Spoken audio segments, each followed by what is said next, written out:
And welcome to our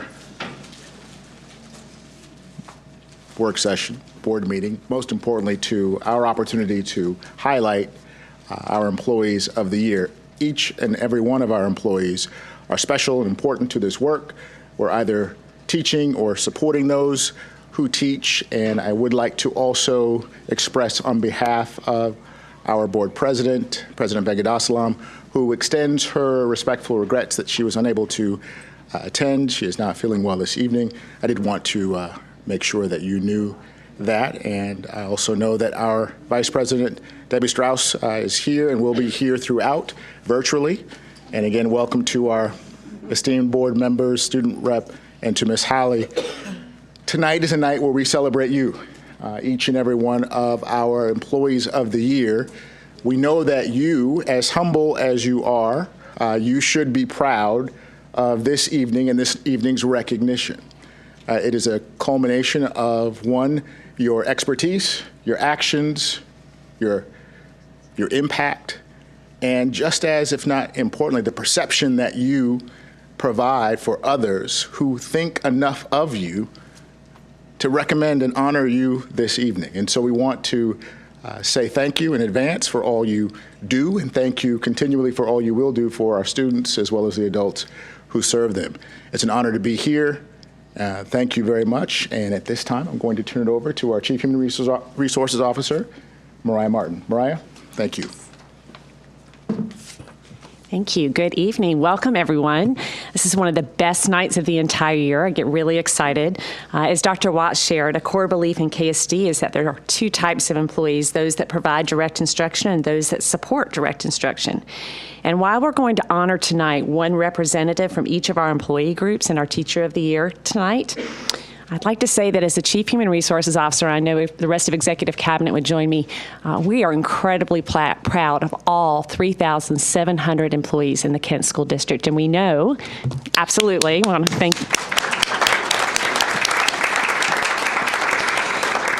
we know that the employees of the year would say, goodness, I'm just a representative of the great work I see from my colleagues every day. And so we thank them, and we thank our employees for the work and the sacrifice they make every day to make an impact with our communities and our families. This is the third year the employee associations and Kent School District have worked together to score nominations for the Employee of the Year, and the names that we're going to present to you are a result of that scoring. So there was overwhelming community support for this year's winners, and this goes to show the broad impact many of our employees make on their school buildings and the KSD community at large. Received lots of nominations, lots of opportunities to read through all these wonderful contributions of our employees at every single level of the organization. So the way we're going to do this tonight, first of all, we're going to move forward a slide. Let's see if we can. Okay. So the way we're going to do this tonight in a few moments is we're going to start with Mr. Vela, who's going to come up and share the first nominee, and I'm going to explain how the process will work. So you will see the name up on the screen. When you see your name, if you would come up and stand next to the presenter, and this is the wonderful part. You get to stand there with everyone looking at you while they read wonderful things about you. Isn't that wonderful? And the best part is you don't have to say anything. You can just stand there and smile if you'd like. You will receive a plaque, and so we ask that you stand there for just a few minutes while Casey takes a quick picture and has the opportunity to capture that moment. Then you have the opportunity to go back to your seat. We'll go through all the employees of the year, and at the very end, we'll have the board come to the front and allow all the employees of the year to go through and shake the hands of board members and the superintendent. Then we'll have a group picture over at the end, and then we have the great opportunity of eating and spending time together. So that's how this evening will progress, and with that, I'm going to hand it over to my colleague. Are you driving, or am I? I'm driving. There we go. So I have the wonderful opportunity of modeling how all of the rest are going to go, right? So this is a great opportunity. So members of the board, Superintendent Watts, Ms. Howley, I am honored to present to you from our maintenance and operations custodial team, Mr. Gary Newsom. And I'd like to share a little bit about Gary. Gary is the head custodian at Kent Lake High School and has been employed with the Kent District for over 40 years. He ensures that the Kent Lake facilities are maintained to the highest possible standards and are ready for students each and every day. He has trained his staff to adhere to district cleaning and standards and build work schedule to maintain the site with efficient processes. Gary ensures that each one of us team members can respond to site program needs and emergency calls, and ensures all staff, students, and community members are provided excellent customer service. Gary's highly dependable and takes pride in his work. He comes to work each day with a positive attitude and is well respected by his colleagues. Please join me in congratulating Gary Newsom.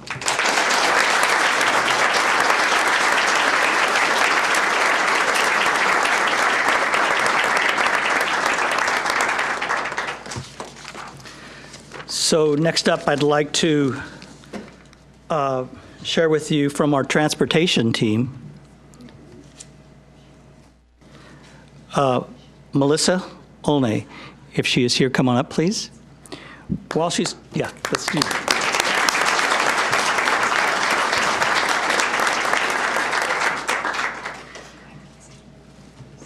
Melissa is a bus driver for Kent Lake High School, Cedar Heights Middle, and Grass Lake Elementary School.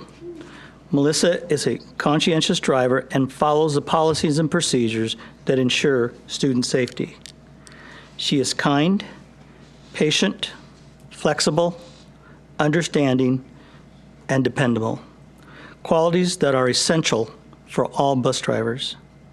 Although she's been with KSD for a short time, she has already forged meaningful relationships with her students and coworkers. Please join me in congratulating Melissa.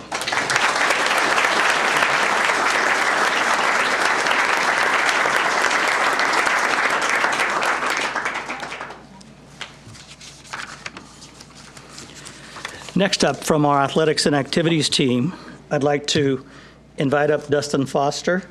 Sorry. There we go.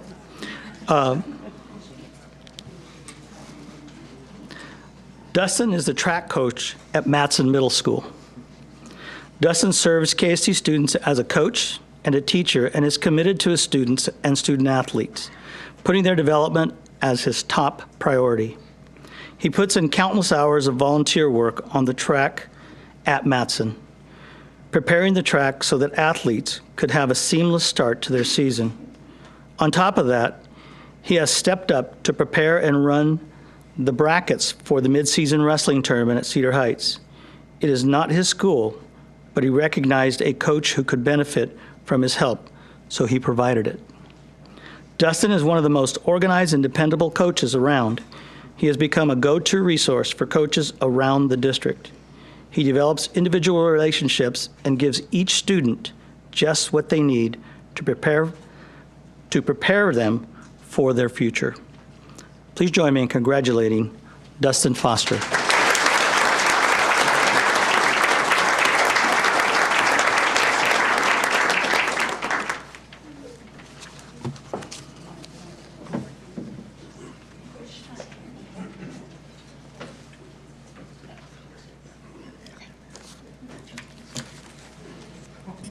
Good evening. I have the pleasure of speaking about Laura Guevara Contreras. Laura is the cook manager at Millennium Elementary School. She has a positive attitude with the students and goes out of her way to help others. She regularly participates in school programs, including assisting with interpreting for Spanish-speaking families and coordinating performances for Multicultural Night. Laura is an excellent worker, and it shows when she's interacting with her students and the community. She's always positive and willing to lend a hand anytime she's needed with student and community. Congratulations, Laura. Thank you.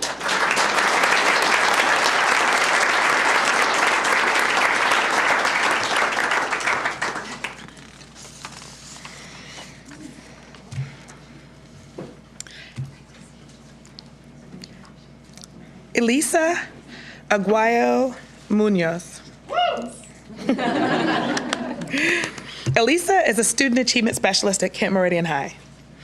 Elisa leads the college access team to connect students with college success mentors, visits colleges and work sites to excite students about post-high school opportunities, and shares important FAFSA scholarship and college application information with the students and their parents and guardians.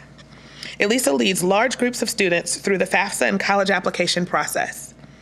She monitors and tracks students' FAFSA and WASFA submissions, and works with students and families to clear up financial aid issues. Elisa nurtures relationships with local colleges and college access partners to plan events for students, like the College Bound Scholarship Conference. She serves on the planning committee for the Roadmaps College and Career Leadership Institute, serving several Puget Sound schools. Elisa uses her Spanish language skills to communicate this information to our Spanish-speaking families, even visiting a local Spanish language radio station to talk about college and financial aid. Elisa turns obstacles into opportunities and goes the extra mile for our students.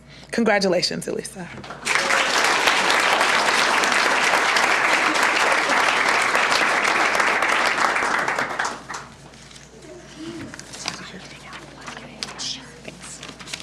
All right, Cynthia Wright, who likes to be called Cindy, correct? Okay. Cindy Wright for the Kent Association of Paraeducators. Cindy works at TOP as a paraeducator, and she goes out of her way to make all students feel welcome. Cindy is out in the community with our students on a daily basis, and she's always looking for ways she can support them. This year, she's lined up multiple guest speakers for students to learn about jobs in the community. And Cindy is always willing to jump in and help out. She is a dependable team player. Congratulations, Cindy.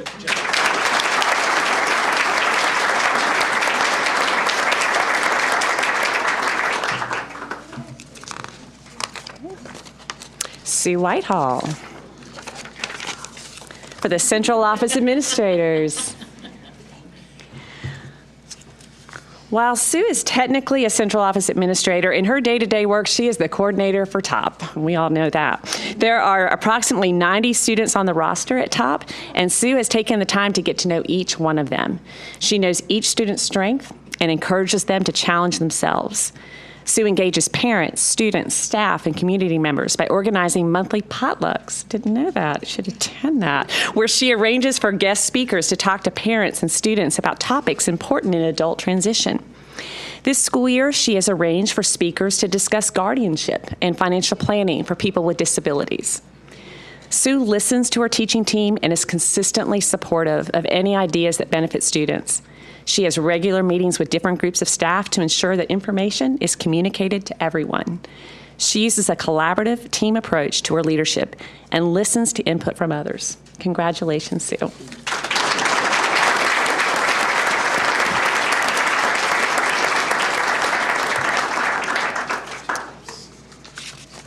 All right, Irene Aguilar. Hey! I think I spot Daniel Elementary over there. So Irene is the office manager for Daniel Elementary.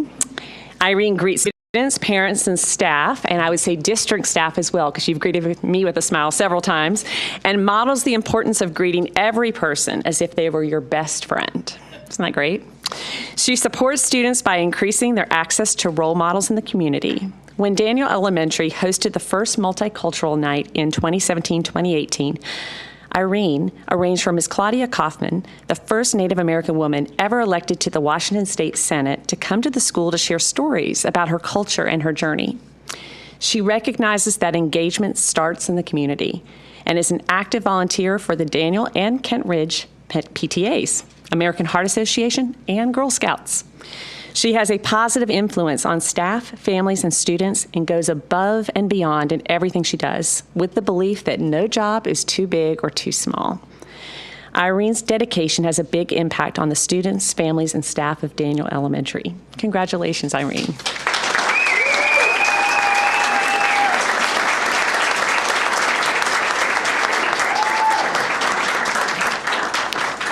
All right, Carol Cleveland.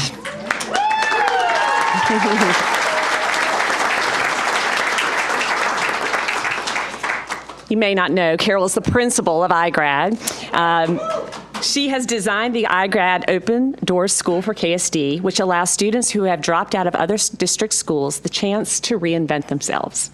Whether it is a diploma pathway or GED, students now have several options and opportunities to further their education. Carol makes the rounds through the school on a daily basis, meeting with students and engaging them in how they are doing and how she can help them navigate their futures. She models professionalism by showing students how to give back and how to partner with others. Her leadership encourages others and helps make iGrad a welcoming place for all. Congratulations, Carol.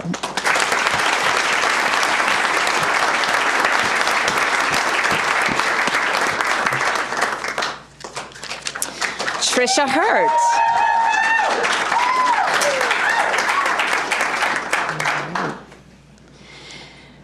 Trisha is a school counselor at Emerald Park Elementary School.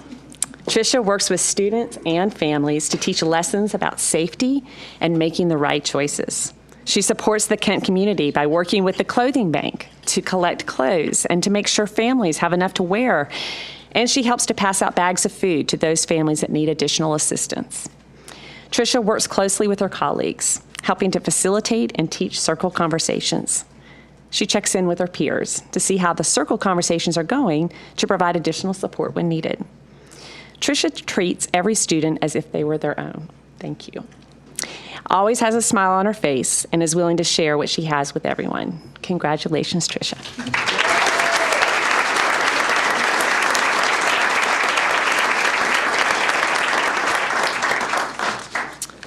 All right, very excited. I think we have Emerald Park in the house too. All right. David Van Homison. I've practiced it a couple of times. David is a teacher at Emerald Park Elementary School. And David started teaching at KSD in 1996 and has been with Emerald Park since 1999. And he is our Teacher of the Year. David builds rapport with his students by actively listening and responding to their needs. He attends dance recitals, music performances, and other events, and has even participated in a school flash mob at Kent Station.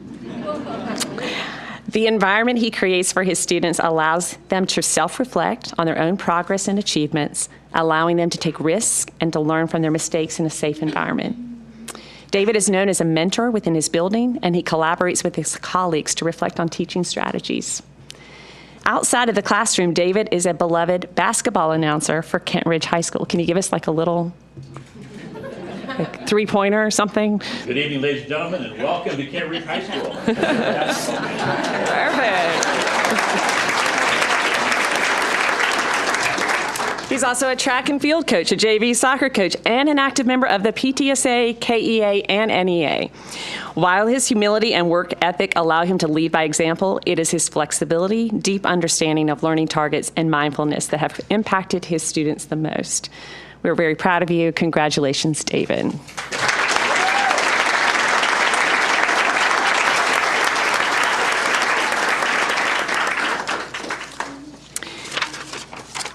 We also had the very wonderful opportunity for each one of the employees of the year to be able to go to their school site or their work site and be able to share with them and their teams who the employee of the year was and allow their colleagues to celebrate with them. And that was a really wonderful opportunity. And so what we'd like to do now is have all of our employees of the year come to the front, line up along here. And if we could have our board come in front of the dais. And what we're going to do is we're going to have you file through and shake the hands of the board, and then we'll make our way to the other side of the room for our picture. Oh, yes, sure. I'm right behind you. Sue wants to go first. There you go.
So a final few words.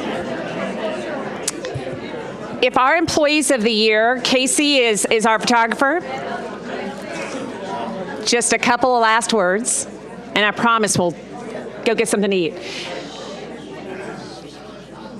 So many of you noticed on your way in, we have plaques commemorating our employees of the year, and so we would like to take the opportunity to take an individualized picture. So if you have not done that yet as an employee of the year, if you would see Casey as we're going out for the reception, who promised to make it quick, and we'll do that. Everyone else, we can go ahead and go on out to the foyer and say congratulations and thank you for your work. Absolutely.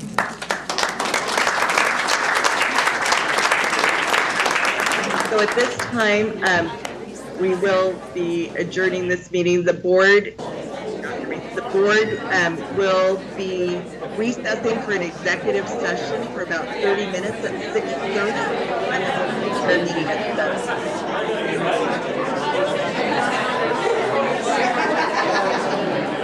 You couldn't hear it.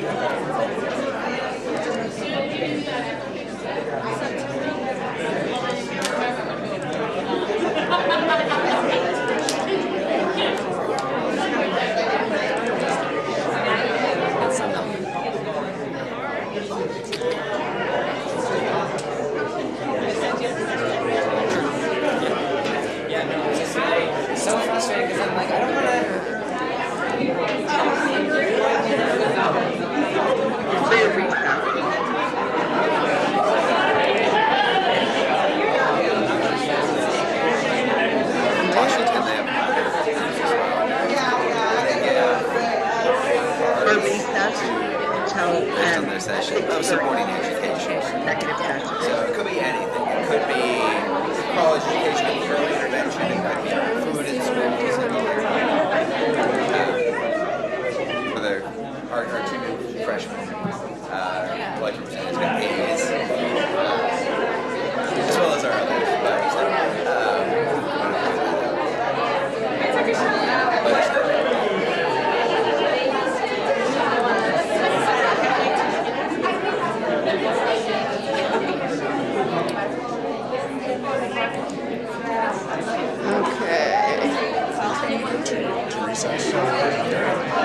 I've lost her now, and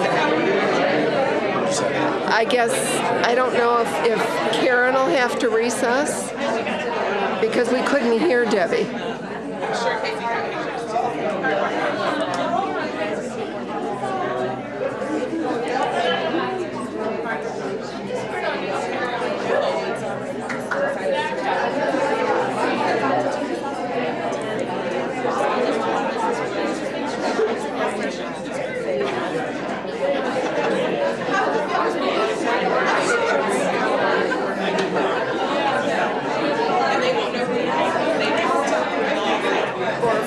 In an executive session for approximately 20 minutes to discuss the qualifications of an applicant for public employment.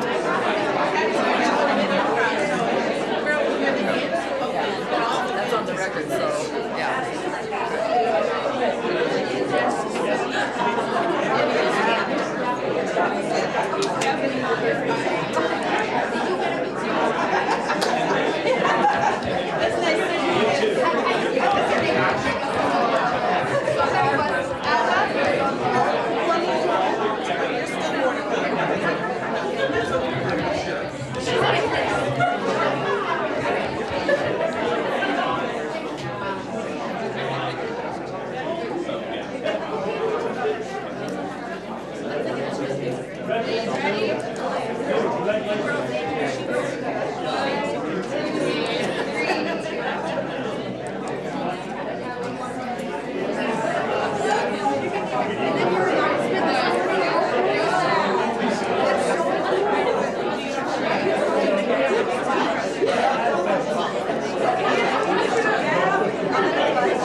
Thank you. I'll add the color to the picture.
No, and we're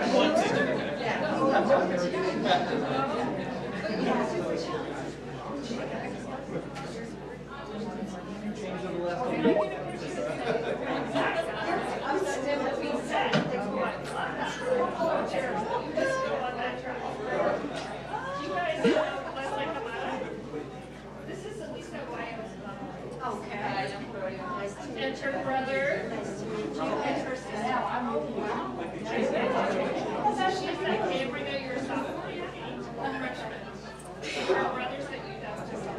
Wow. What a beautiful family. Yeah, I very much out there.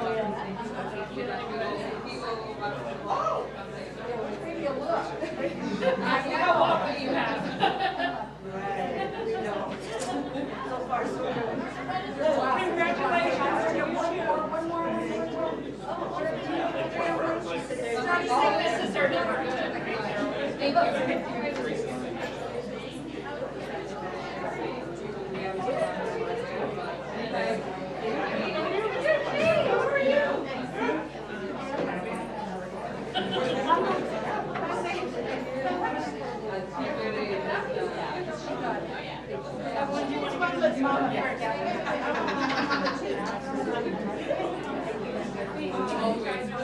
She did.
They're life-altering consequences. Sure.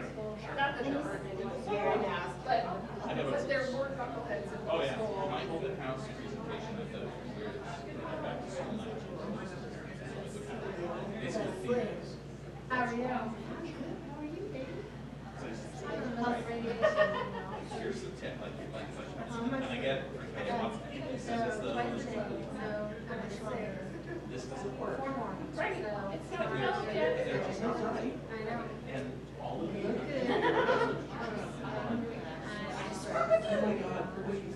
They're not. So when I can say, I used to sit my children. Yep. I used to sit my children. I think I met you when we brought in some students. You're gonna be okay. You're gonna be okay. 19, 20 boys. 24, 25. Oh yeah. Right. They are. Yeah. Yeah.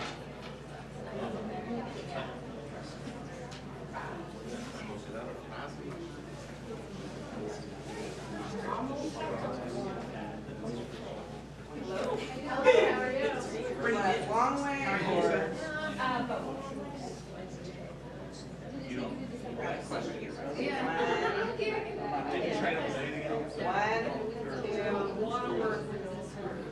Now we're gonna go this way.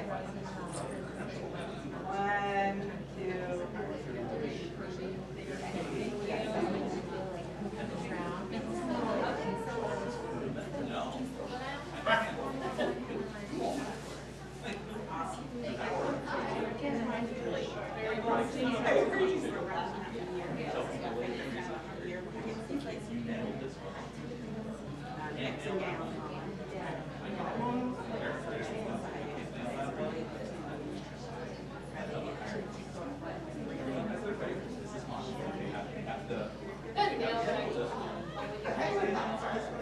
I couldn't hear what you were saying.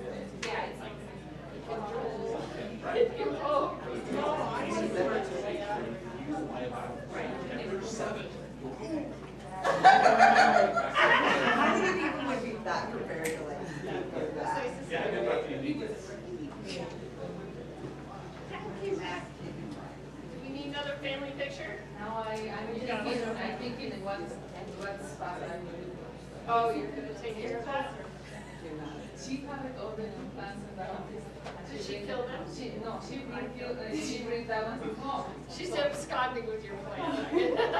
yes, and I'm because I have all the big spots and all the plants and I went away and my mom replaced all my plants with a baby because I was killing my plants. She was like, "Oh, these look better," and I'm like, I had a baby in my house. I was like, "Oh, I was trying to give oxygen to my baby." I was an accountant store. Big plants in my house. I gotta left you Yeah, I gotta get you just a picture of this. Hold your word up a little bit. Don't look so stunned. Stunned. I gotta get you. You're really kind of like, what is that? Oh no, you have your eyes closed. Oh, I did. This is the best at picture days with me. I just take them and go whatever, and then I get home and go, here we go.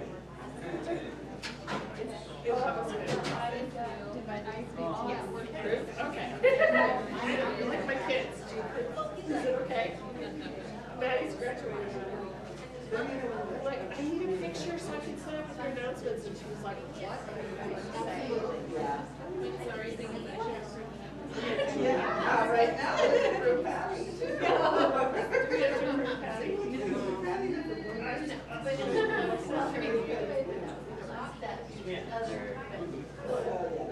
Oh, that's so cute. Okay. I purposely, I was telling Patty. Did you go get food? Go get food. I, you know how I had to get my makeup repair, and so then I take a camera, the front facing camera on my laptop, and I have my hair covered. Are you doing school? Yeah. Oh. You didn't do it? No.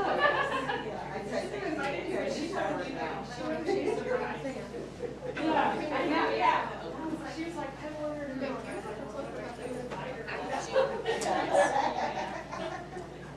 I had to get another dish, I had it too, and she came at 3:30.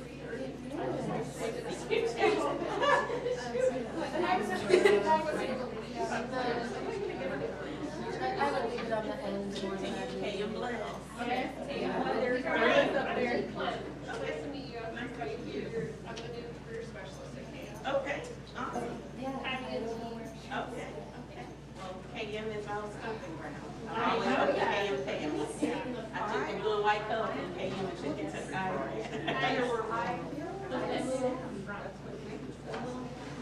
Probably is at least 30.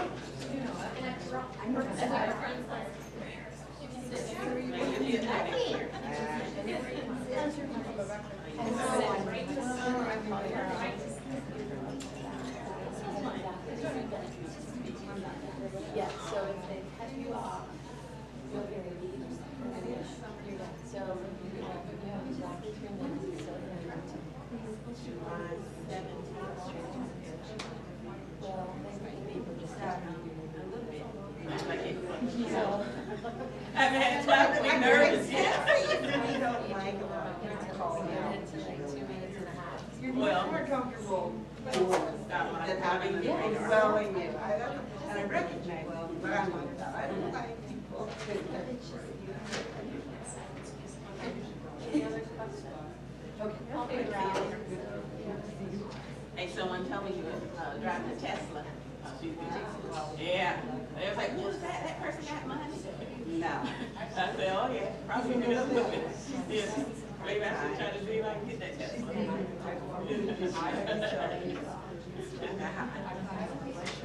Is this your husband? Yeah. He has one too.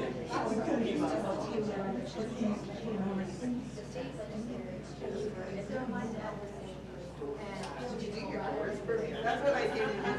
Oh, okay. Yeah. It's good to see you. Take care.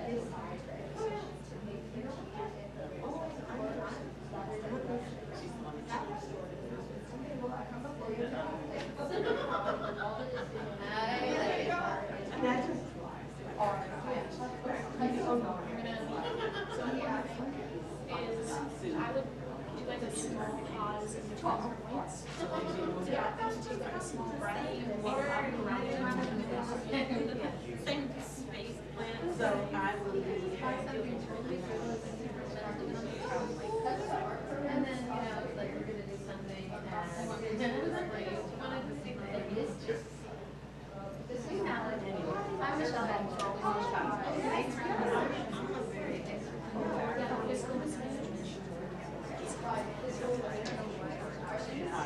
Well, like, you know, we just took care of it.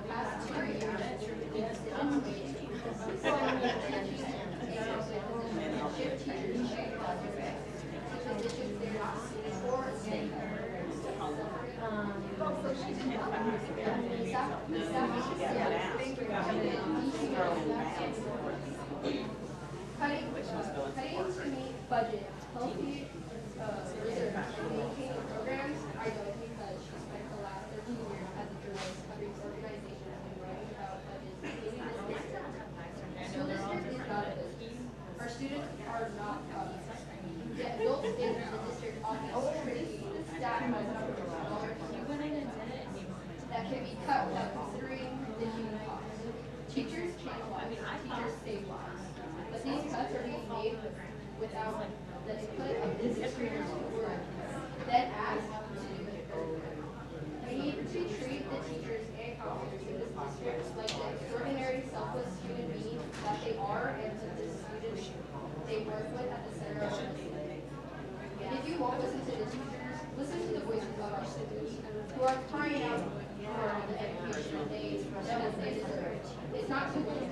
We can save people and their lives. We can restore order.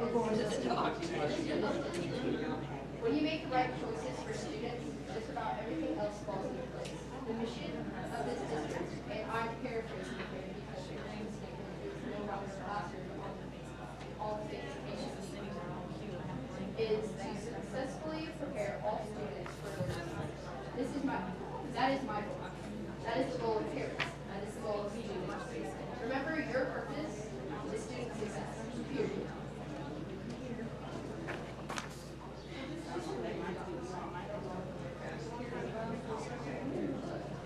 I think it's just more of the right experience. Well, I think so. It's going to get some more knowledge.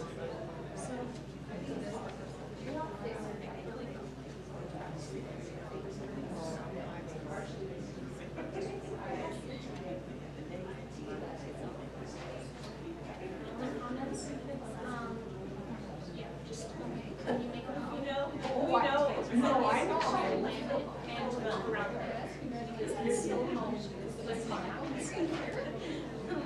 And then you can go back into your paper, read 2 sentences until you reach a point, look back up, scan the room. All right, sounds great. Appreciate all that you do.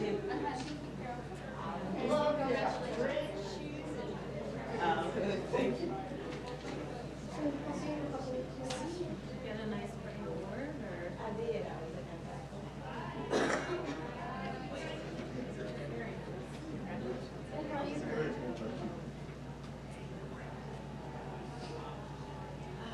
Did you see Casey? I haven't seen it.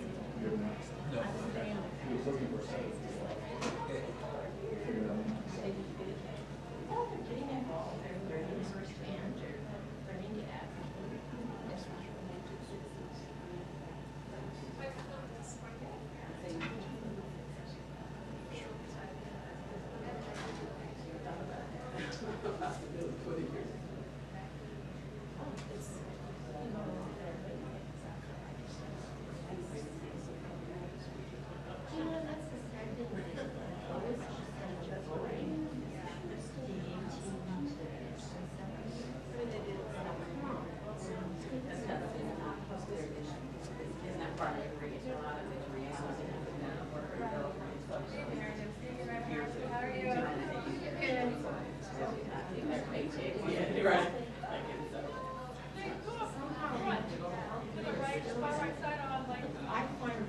Okay, sorry about that.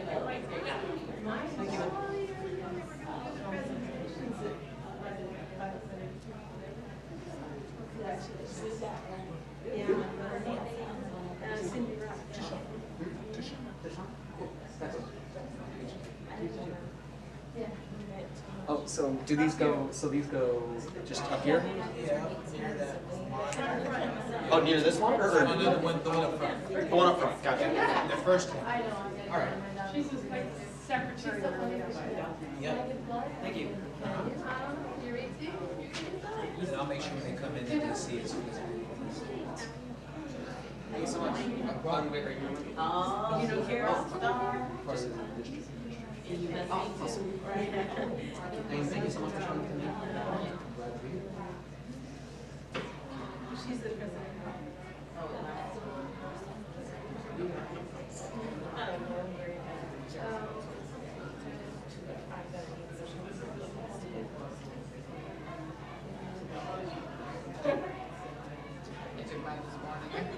I want a massage.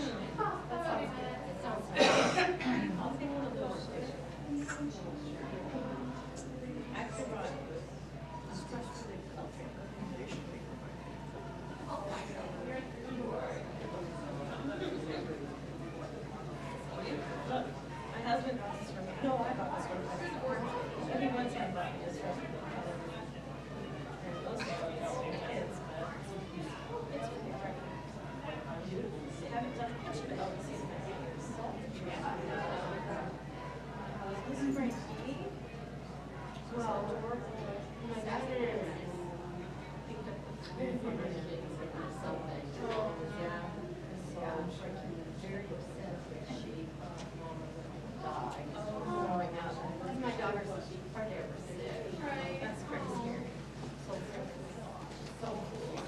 So we're doing. Okay, let me get the All the way script. through for Do each you, school, do you, or winner, Well- second place for each school? I think it'll be more seamless if we just do the first group and then the second group. And I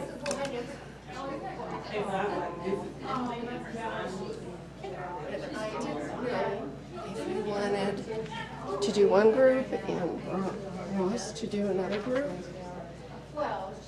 Second place has the certificates, and they're in order of the names. So here we have, so Harneet, we want Harneet to do. This is Danielle Kim. She's in the middle.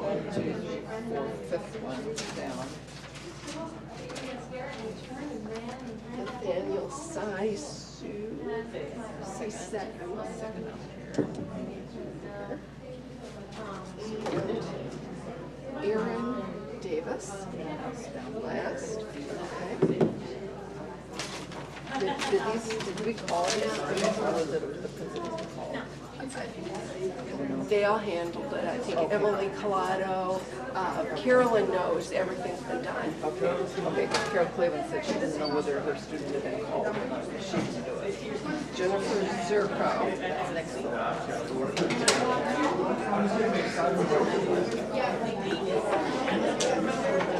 Madison Marco. comes right after.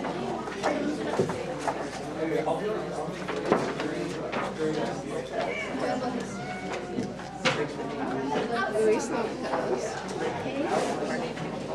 Where's Harneet go? Is she first? Okay. So they are in order.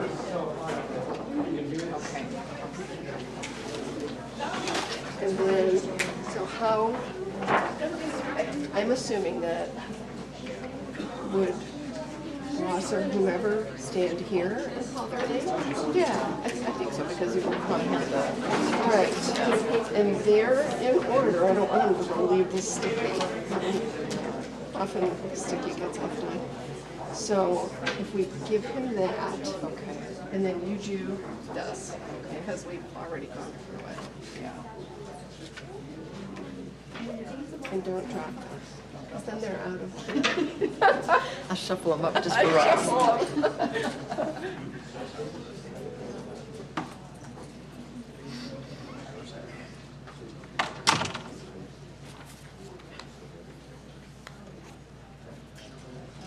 Also.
We're doing this at the end of the meeting.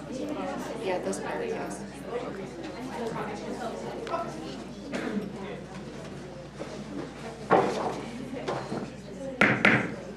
We are recessing for an executive session to look at the applications of an employee.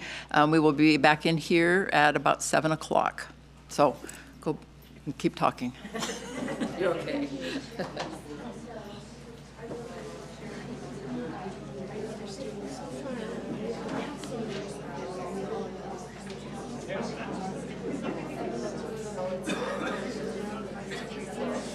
Okay, let's say. It's just at the end. Yeah. Okay. Yeah. Okay, good, thanks. Good change.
My dad must have told you all to shift it.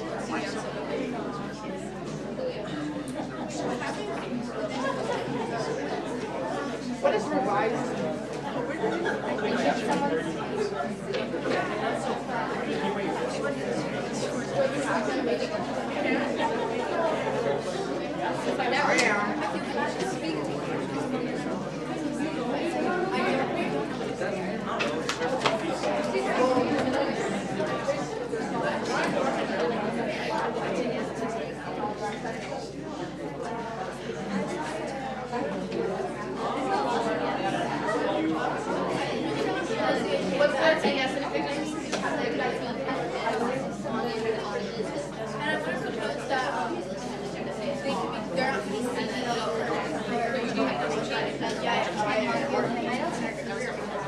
But I feel like that's a whole other topic that I feel like that's like green on. So you like our why you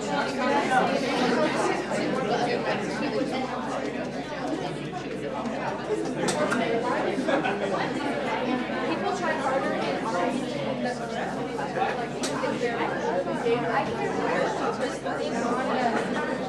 people try harder and then I try harder and there's so I'm gonna come back.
They could have transported future lab for testing, and they get to have this in their classrooms.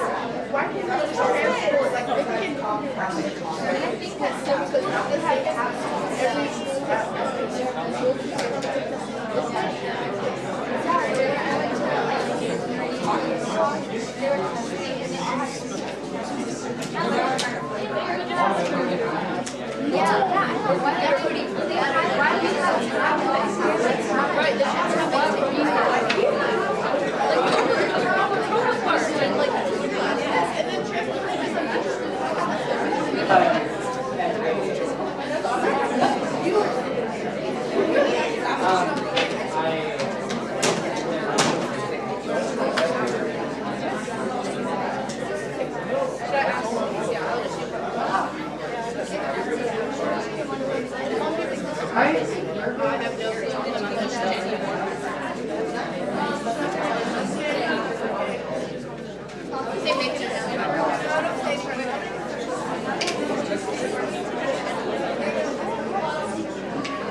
Okay.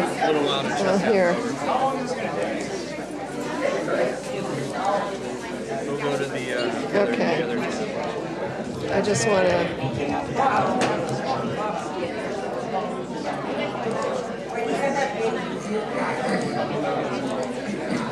So why don't you go ahead? Why would that ever change? I don't know. Is that the right thing? Yeah.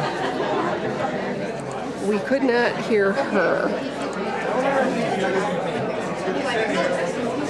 No, and the noise level was high. There was an awards thing, and there were people talking.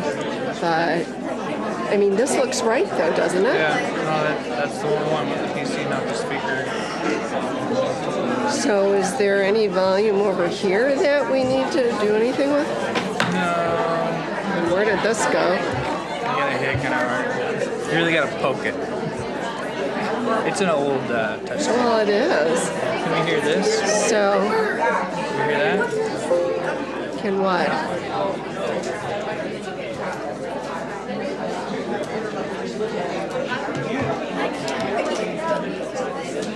Did you hear that? Did I hear what? The computer noise should be like a bling noise. No.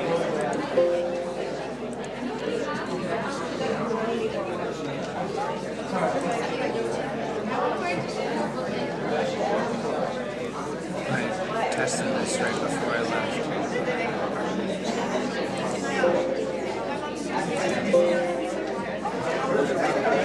Just blue and green are muted.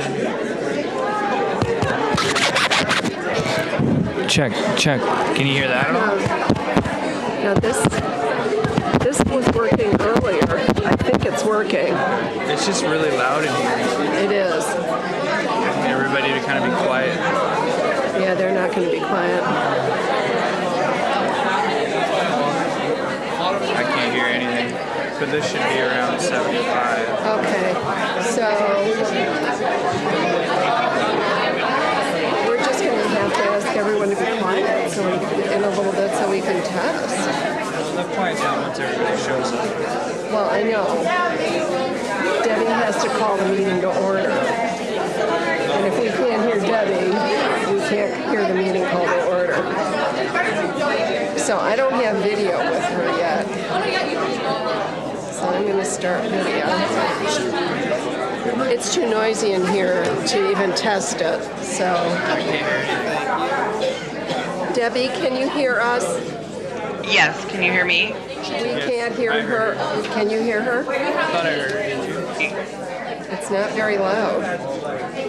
You cannot hear me? Can you hear me now?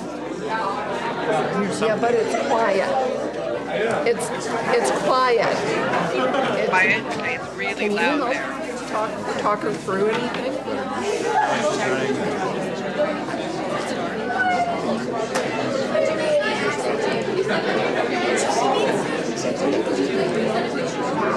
Karen, can you hear me at all?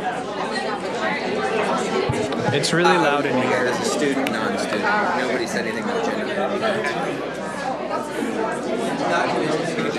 It's general. Just want to make sure I don't move. It's just like, wait a minute. So should I move or should I not move? I'm not moving. I mean, it's working. I just don't know why we wouldn't be able to hear her very well. Yeah. Oh, should put it on hold. So we can hear it. Okay. If we resume the call, can we? Let's crank that. That's. Yeah. I do hear that, so we should be Yeah. hearing her. We should hear her. Can I resume her? It's on hold. Okay.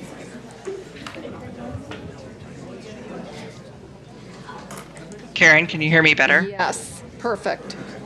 Perfect. All right. Thank you.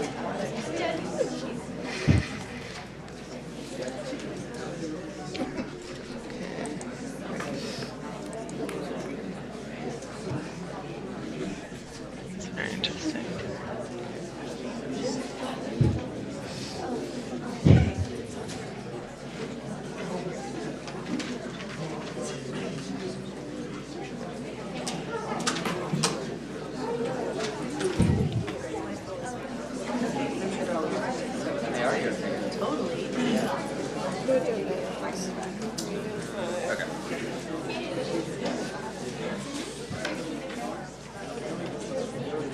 Come on up. I'll take them. I'm taking and organizing. That. I mean, it's not like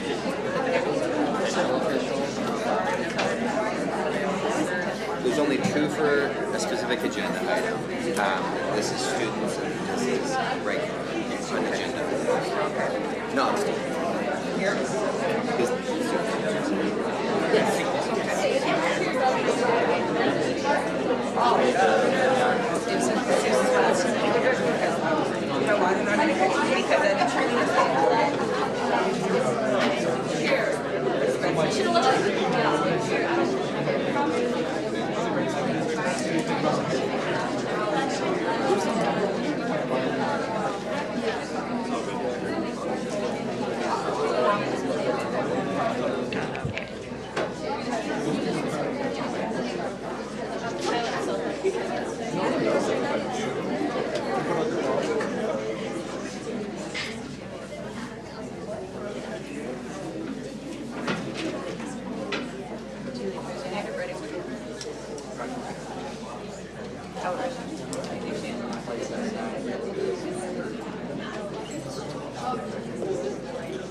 One student.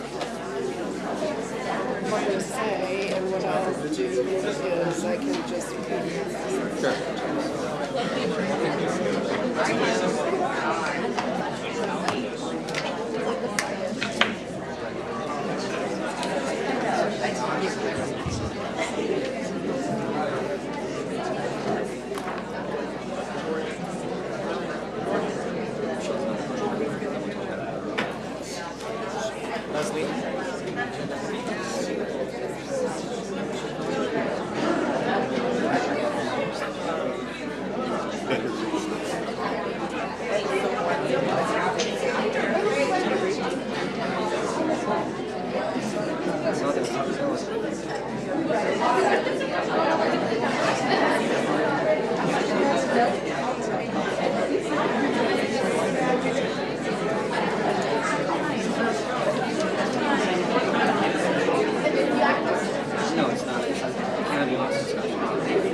You made it.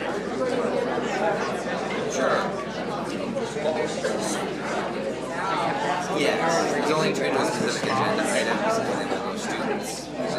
Nobody else.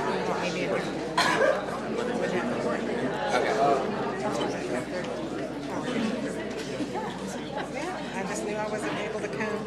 It's a busy time work-wise for me too right now. It's just like, oh.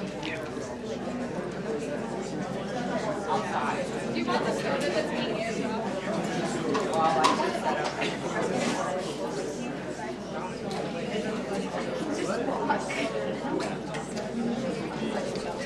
Testing 1, 2, 3. Okay,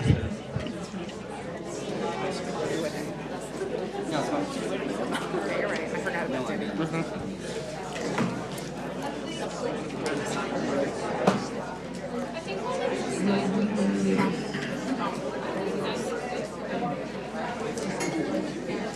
Make sure you know you're doing the first intro and then this one, right? It's just this one about the overall. Then I'll take over. You don't have to worry about anything else. Oh my God, you take notes for them. You guys are amazing.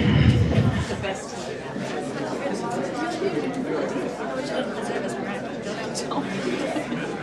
It's Grace. I didn't deserve anything. We're so humble. At least I tell you guys.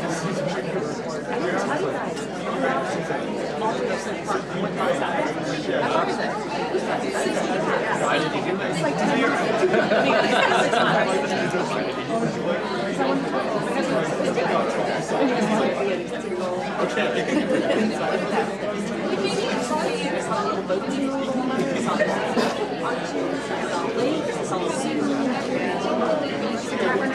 That's more tech. That's more central park than others. It was sunny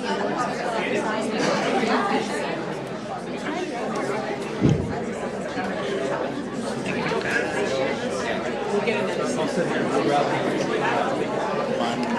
together that the room needs to be as needs to be as quiet as possible to hear Debbie. That's just a reminder. What is the order here? You are before us. So, good evening. We'd like to welcome you to tonight's board meeting. I would like to excuse President Van Godasalem as she is out ill tonight. And She does send her regrets for not being here.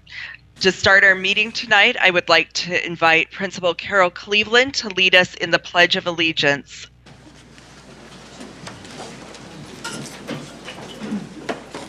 I pledge allegiance to the flag of the United States of America and to the republic for which it stands, one nation, under God, indivisible, with liberty and justice for all.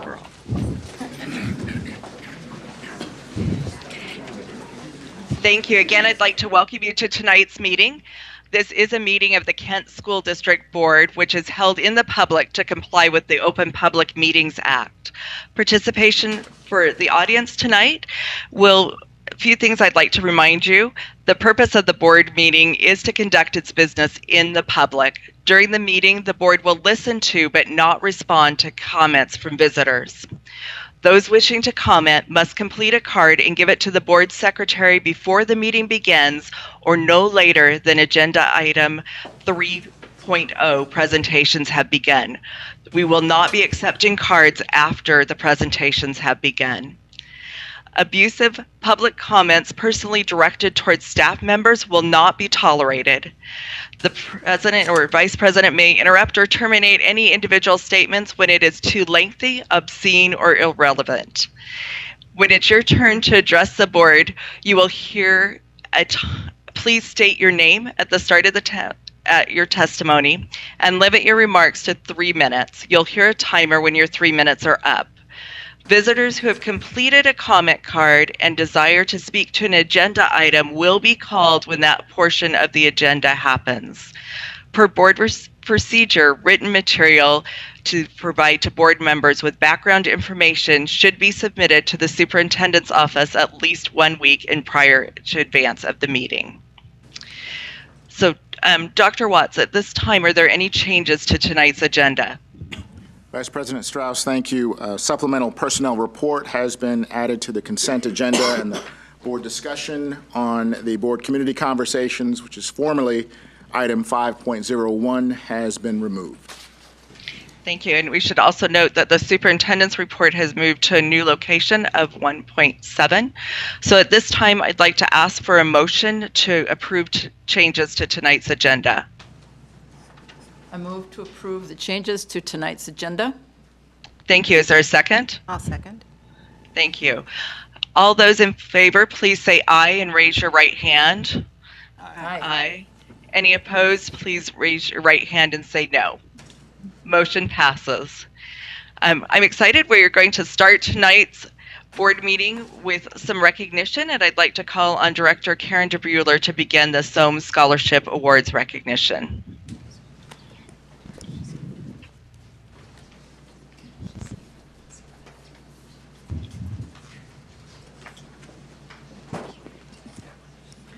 The Board of Directors of the Kent School District is recognizing a school board scholar from the graduating students.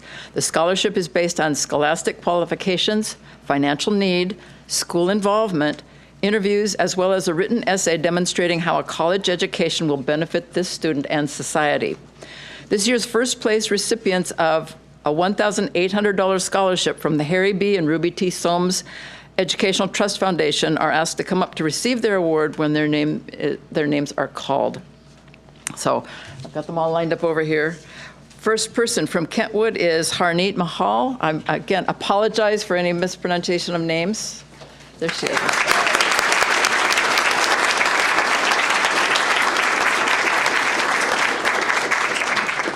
Congratulations. I'll try not to get fingerprints on it. Nice job. Are we doing pictures? Or we're doing a group picture. Congratulations.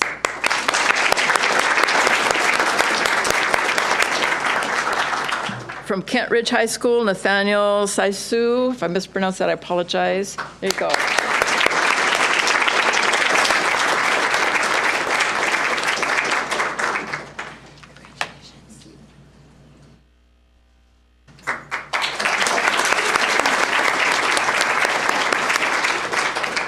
From Kent Lake High School, Madison Marco.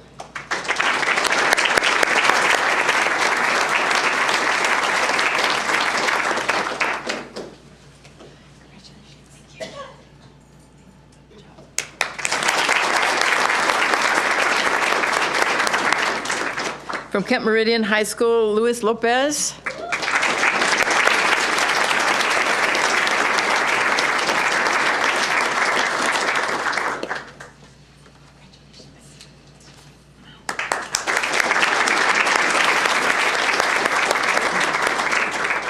From Kent Mountain View Academy, Danielle Kim.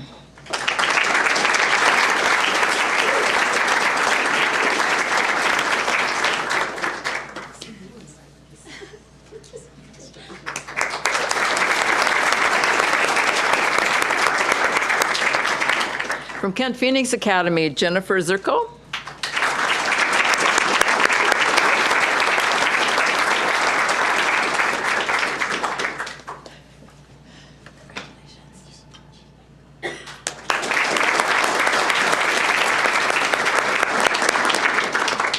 And from iGrad, Aaron Davis.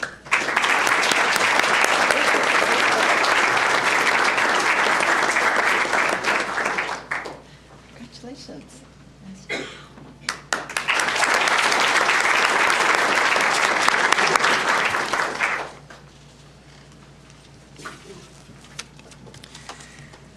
And the Board of Directors of the Kent School District is recognizing a school board scholar from the graduating students. The scholarship is based on scholastic qualifications, financial needs, school involvement, interviews, as well as a written essay.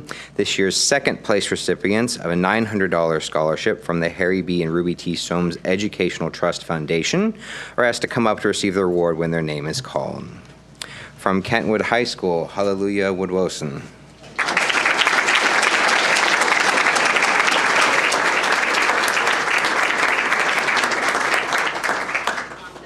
Okay, come on up.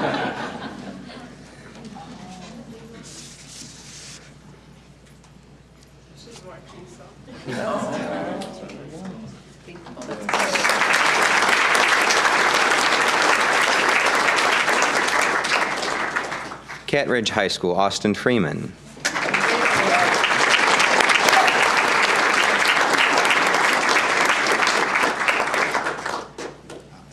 Do it later. Kent Lake High School, Tyler Hobb.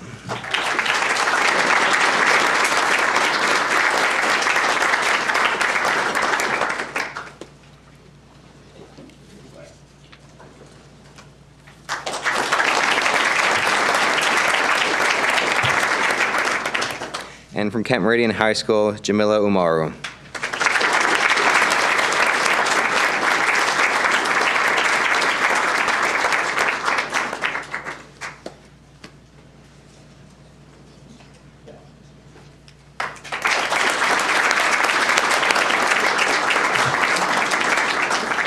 All right, so all recipients, first place, second place, come back on up. We'll take some pictures.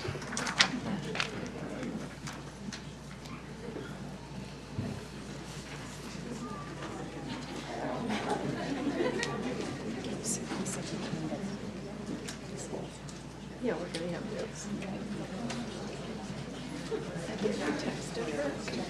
I just emailed her too.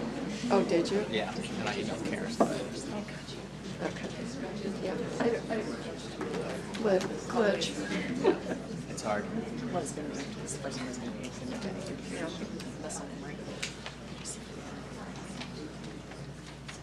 Did she respond to you?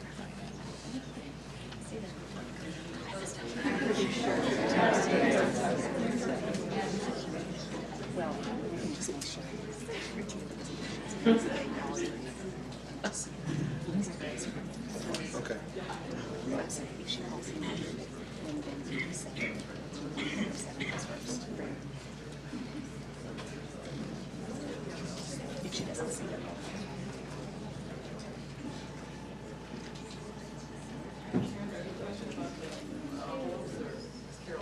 Carolyn.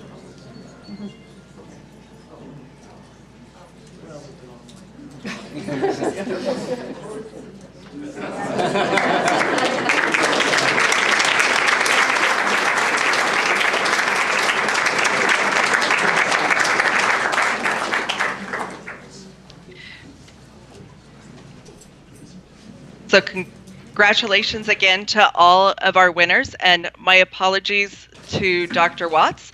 I skipped over 1.7. So at this time, Dr. Watts, if you'd please. Thank you, Vice President Strauss. We'll continue with the theme of celebrations. Student success specifically, I would like to take this point of personal privilege to congratulate two of our leaders within our KSD community. Washington Association for School Administrators, WASA, otherwise known as WASA, Regional Student Achievement Leadership Award was recently received by one of our own, our principal of Ridgewood Elementary School, Cynthia Green, and our WASA Regional Community Leadership Award was granted to one of our community leaders who happens to serve as Kent Schools Foundation President, Mr. Paul Bogle. So in their absence, I certainly want to give them congratulations for their award achieved. So a round of applause to them.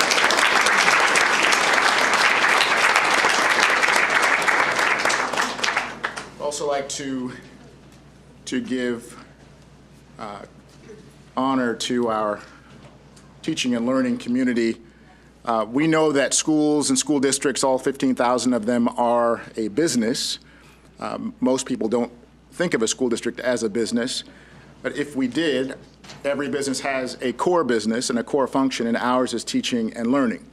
While we can't teach and learn effectively if our lights aren't on, if our bills aren't paid, or if our people are not here, teaching and learning will always be our core function. And we have one example of our next level of learning, and it refers to the acronym of HITS, H-I-T-S. And HITS stands for High Impact Teaching Strategies. It is a research and evidence-based model. There is not a new process, not a new strategy.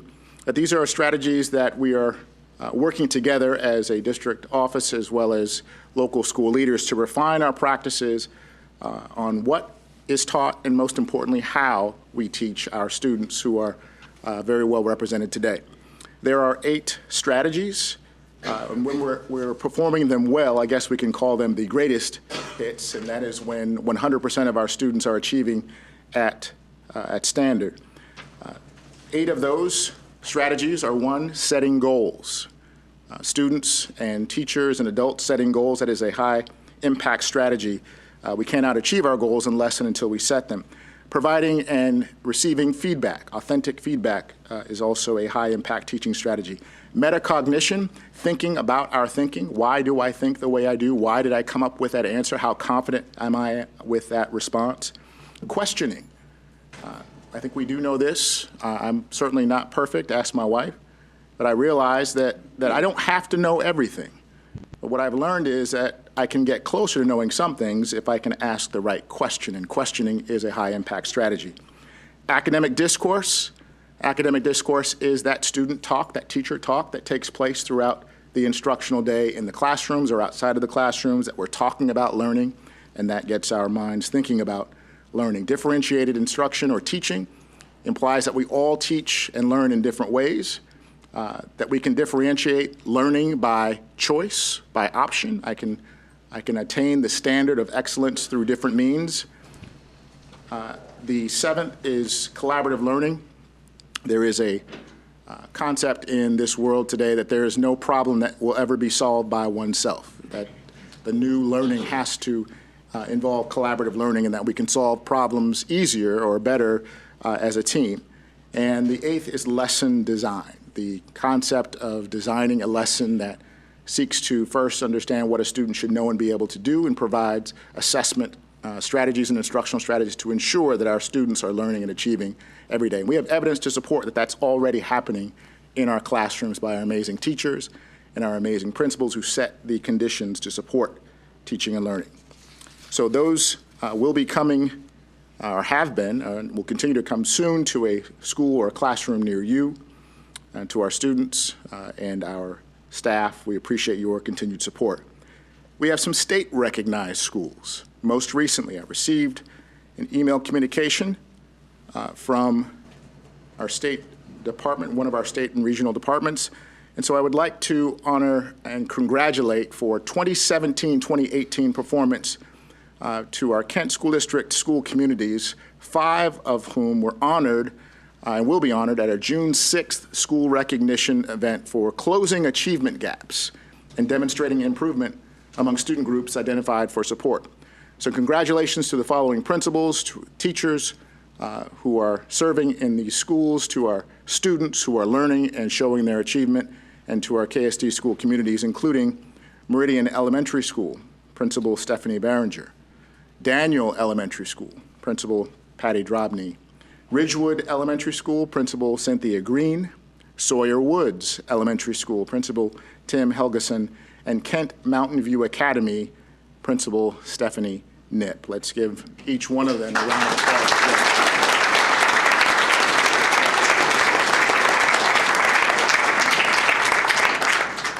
So over the past year, the State Board of Education, the Office of Superintendent of Public Instruction, otherwise known as OSPI, and the Educational Opportunity Gap Oversight and Accountability Committee has transformed this recognition in honor of and recognition of Every Student Succeeds Act, which follows a 3-year growth and proficiency continuum so that we can honor our students and our staff on a yearly basis, even though that growth is measured over a 3-year period.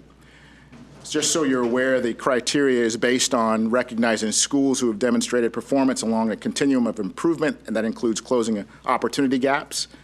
Those measures include first year, both academic indicators of proficiency, that's meeting the standard, that's growth also, which is the only thing that we can control. It includes graduation rate. It also includes English language progress. I would also like to pay tribute to our goal 2 of two-way meaningful communication. On June 15th, do we have any seniors in the house?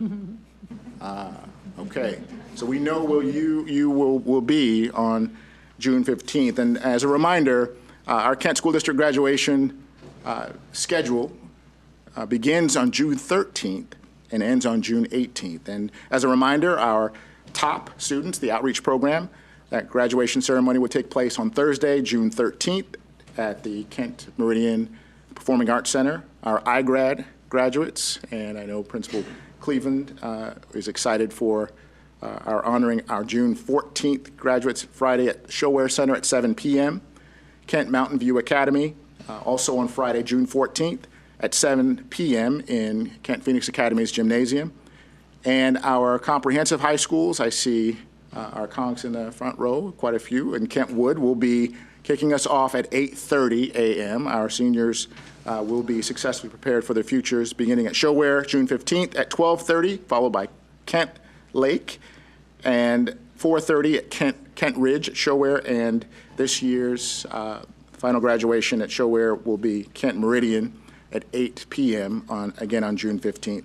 Kent Phoenix Academy will graduate our seniors on Tuesday, June 18th at Kent Phoenix Academy's gymnasium. That concludes my report.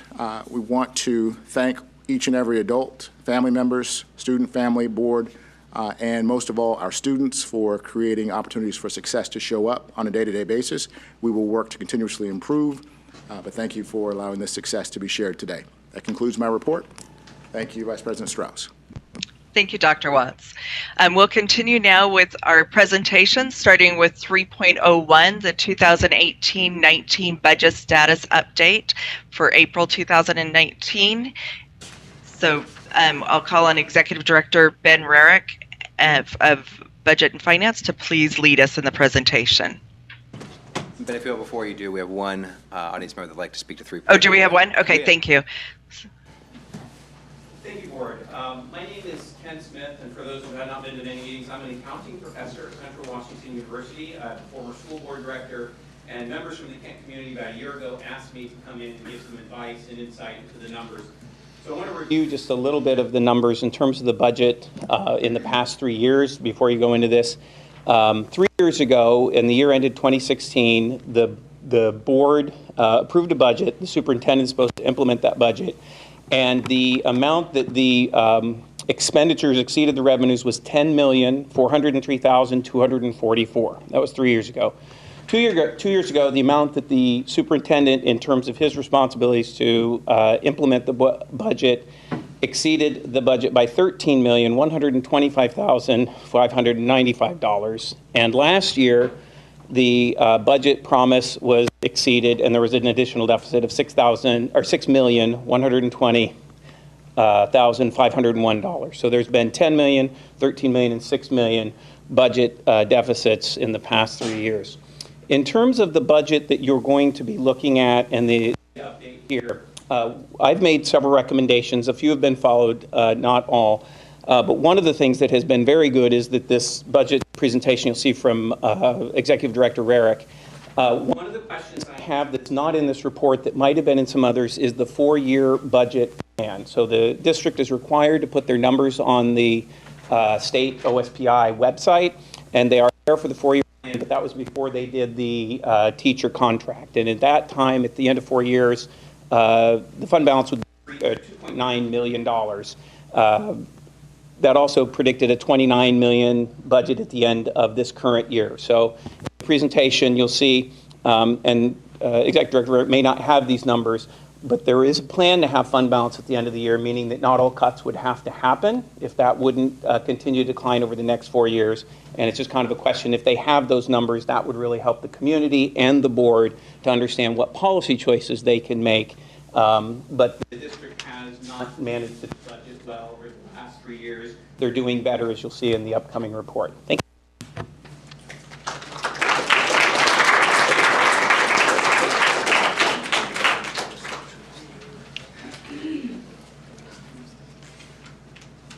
Mr. Rarick, go ahead.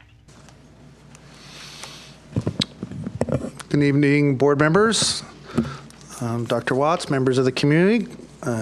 Glad to have everybody here this evening. Today I will be speaking to the budget status update through the month of April. We have the financial statement from the month of March that is completed today or tomorrow and didn't make it for the packet, but you will get that plus another one in the last meeting of June. So today I'll be concentrating on just the preliminary data through March. Not getting a, there you go. Okay, structure is the same that you've seen for every board meeting since I started doing these, so I won't belabor the structure. But at this point through March, kind of a good number to keep in your head is 66.67%. So that's how we're 2/3 of the way through the fiscal year in terms of the calendar. So as you go through these slides, you're kind of eyeballing things that are above or below 2/3 as a way of gauging what is either on or off track and as a way of asking questions, all right? So first we're looking at revenues. And you see this sliced a few ways, but this is revenues to date relative to what we've budgeted. And we're seeing pretty much exactly what we would expect to see. Now, the last time that we talked, remember, we were highly anticipating the results of the April collection, right, which is a major part of what you're seeing in the 1,000 and 2,000 series. They're the local collections, right? So you'll see on the far right-hand corner that we have collected about 96% of what we expect to collect from local taxes now that we're on the leeward side of the property tax collection. And we think that we are on track, essentially, to collect what we budgeted, which means that $1.50 cap which took effect in calendar year 19 did indeed significantly reduce the number that you would have seen there just a year ago, right? Then we all expected that to occur. Pretty much all of the state revenue is right at 2/3 as you would expect because it's highly normal in terms of its distribution throughout the year. It's not uncommon for federal special purpose monies to be claimed more later in the year than earlier in the year, so I'm not alarmed to see 51% as the collection percentage there. One of the board members asked a specific question as it relates to this slide at the last meeting. Sorry, I can't remember which one. It was what was Excuse me, it was on the expenditure slide, so I'll come back to that. But it was related to what's showing up in the transfer line, so I'll come back to that. Okay, now you're seeing expenditures by program. Keep that same 2/3 metric in your head. Overall, we have spent 61.6% of our budget. So you would say that we are certainly on track for that 2/3 metric. We're certainly not overspending as it relates to our budget in that regard. There are certain, so then, if you will, bring your eyes with me down that second to last column, right? 18-19 percentage of budget expended by program, okay? And I know that you've seen this so many times at this point, you probably know what I'm going to say about transportation, which is the one program that exceeds that 2/3 metric. That is the one program where in the summer, expenditures slow greatly, right? So that's kind of a naturally front-loaded expenditure profile in that program. So when we went back in prior years, and I've said this to you before, but for the benefit of the whole group here, that 72% is not uncommon for that program at this time of year, right? Because you're seeing a greater percentage of the expenditures that show up in the school year proper.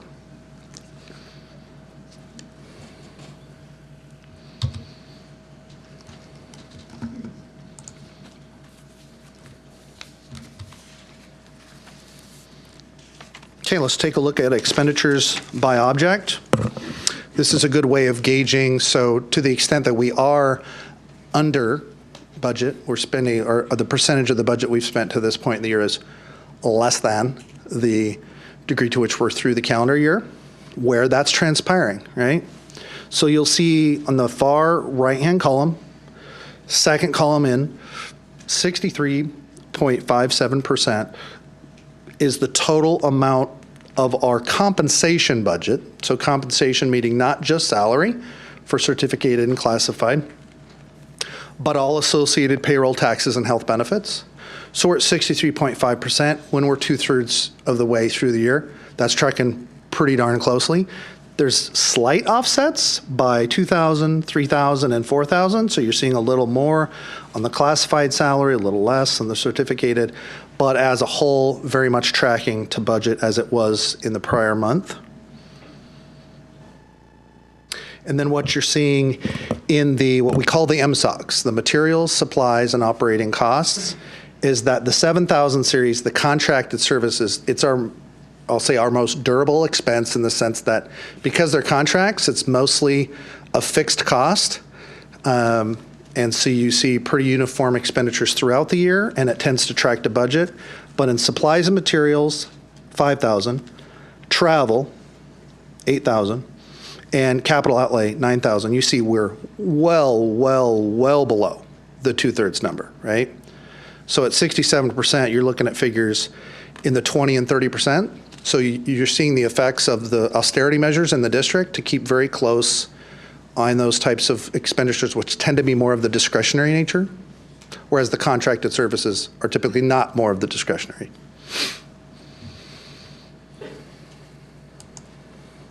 Okay, now we're looking at revenues. This is a different look. So previously you were looking at how much did we budget, and then how much have we spent or how much revenue have we collected relative to what we budgeted at this point in the year.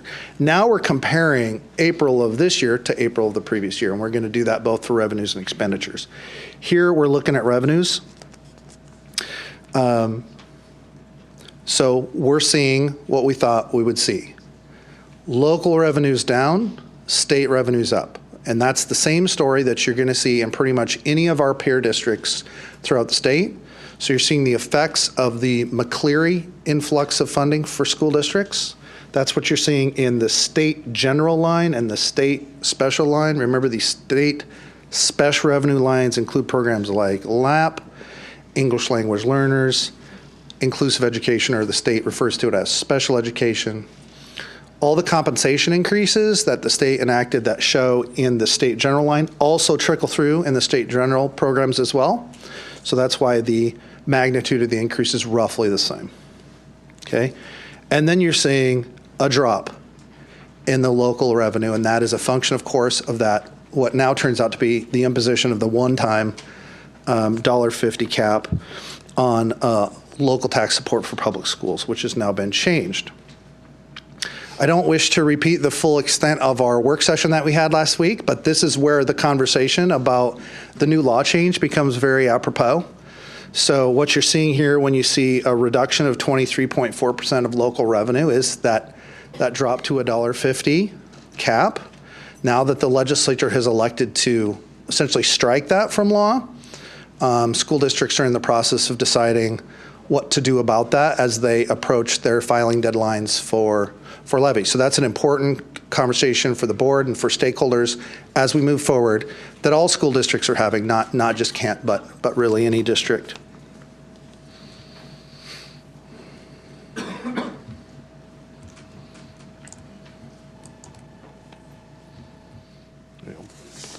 Okay, taking a look at enrollment, certainly been an atypical year as it relates to enrollment. The enrollment is tracking closely to our revised budget, the F200 budget. So what you're seeing in these columns, I think probably the best column to focus on is the second one from the far right, the OSPI projected annual average. Okay, remember OSPI is giving us funding not on how many students we have right this instant, but the average of all the students we have over the year, right? So the current enrollment is literally what we have in the month of May. The OSPI projected annual average is this kind of rolling average of all of the months. So in this case, that number is actually higher than our current enrollment, okay? That number is tracking pretty closely. So for our K-12 general population, we're about 80 away, which is, I guess, good to see. What's interesting is what we see on the next slide, okay? So I think you're accustomed to these colors and charts. But we've been talking about the relationship of the yellow line to the gray line, right? So gray was last year 17-18, yellow is this year 18-19. And you see how in September, October, November, and December, the general trajectory and arc of the gray and the yellow lines is pretty similar. And then starting in January and February, they narrow, okay?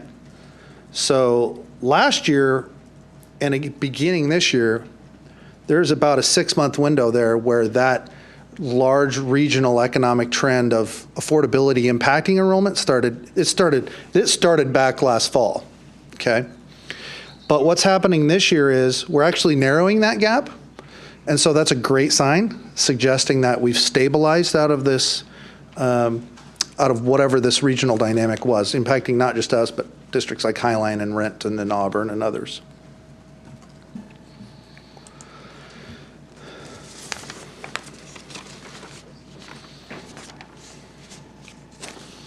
Okay, so this, continue to show you this slide as a way of illustrating the difference between what the state allocates specifically for the prototypical school model and how the district hires for specific programs just in basic ed programs. So just to be clear, like 1,193 is not the total number of classroom teachers in Kent, it's the total number of classroom teachers pertaining just to these programs.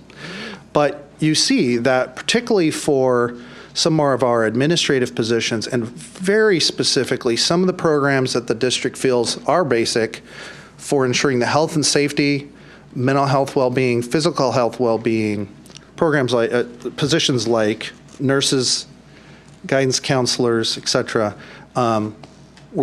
we would consider ourselves considerably underfunded for those types of positions. Okay, and so the last two graphs kind of show you where we think we're going to land. So in April, we're at 42.8 million, and on the next graph, you'll see what that means relative to where we've been in every subsequent year. We think we're going to land in the low 18s at this point. So the April collection came in as expected. There weren't any rude shocks there. And so if you'll follow the black dotted line through April, keep an eye, if you will, on the blue lines. So the kind of the lighter blue line is 14, 15, and kind of the darker blue line is 16, 17. And you can see where the dotted black is now. So it's a pretty good guess that we're going to land somewhere in the range of those two blue lines. Okay, we're giving you the estimate of $18 million, but you can see that given the historical, this is a pretty normal journey. You know, there are certain anomalies by month and certain years, but you can see, like, if you know where you're at in April, you pretty well will know where you're going to be at in the summer. And so our guess is that we will track pretty closely to those blue lines. And that's great for this year. But as we face next year, of course, I'm reminding everybody that we're facing now the full consequence of the calendar year limitation on property tax collections. We mitigated that this year by just for half the year. Next year, that will take effect for the full year. The legislature gave us some relief in that regard, but I know there's a lot of people here this evening who've not heard this presentation before, who I feel like I'll give that speech again, that every district expects to end this year well, given the kind of partial mitigation of the tax policy that occurred this year. It's next year that's the real battle. And so no false sense of relief should be seen by ending the year with $18 million. It really is more about setting ourselves up for success as a district by avoiding deficit spending in 1920. So happy to take any questions you may have. All right, thank you. Any questions from the board? Start. Yes. So I'm going to go back to enrollment. I know last year it was an unexpected hit in many districts. Is there any foresight into what the situation will be again, not just for Kent, but is there kind of some talk around with districts around to say what their enrollment projections are looking like? Yes. So I did meet with some of the regional, you know, they all have different titles, but people that do something similar to what I do. There are some different approaches, and I don't know that there's a unanimity on whether or not that affordability dynamic is done. And it doesn't necessarily impact us all the same, right? So Highline disclosed to me that they are projecting even more significant drop than they experienced last year. We don't have any data that suggests to us that our drop next year, we were trying to be data-based about this. This is not a hunch, right? So they have data that suggests to them that they're not done in their trajectory. We have data, and you're looking at part of it, that says, or that suggests that what we were experiencing is leveling out.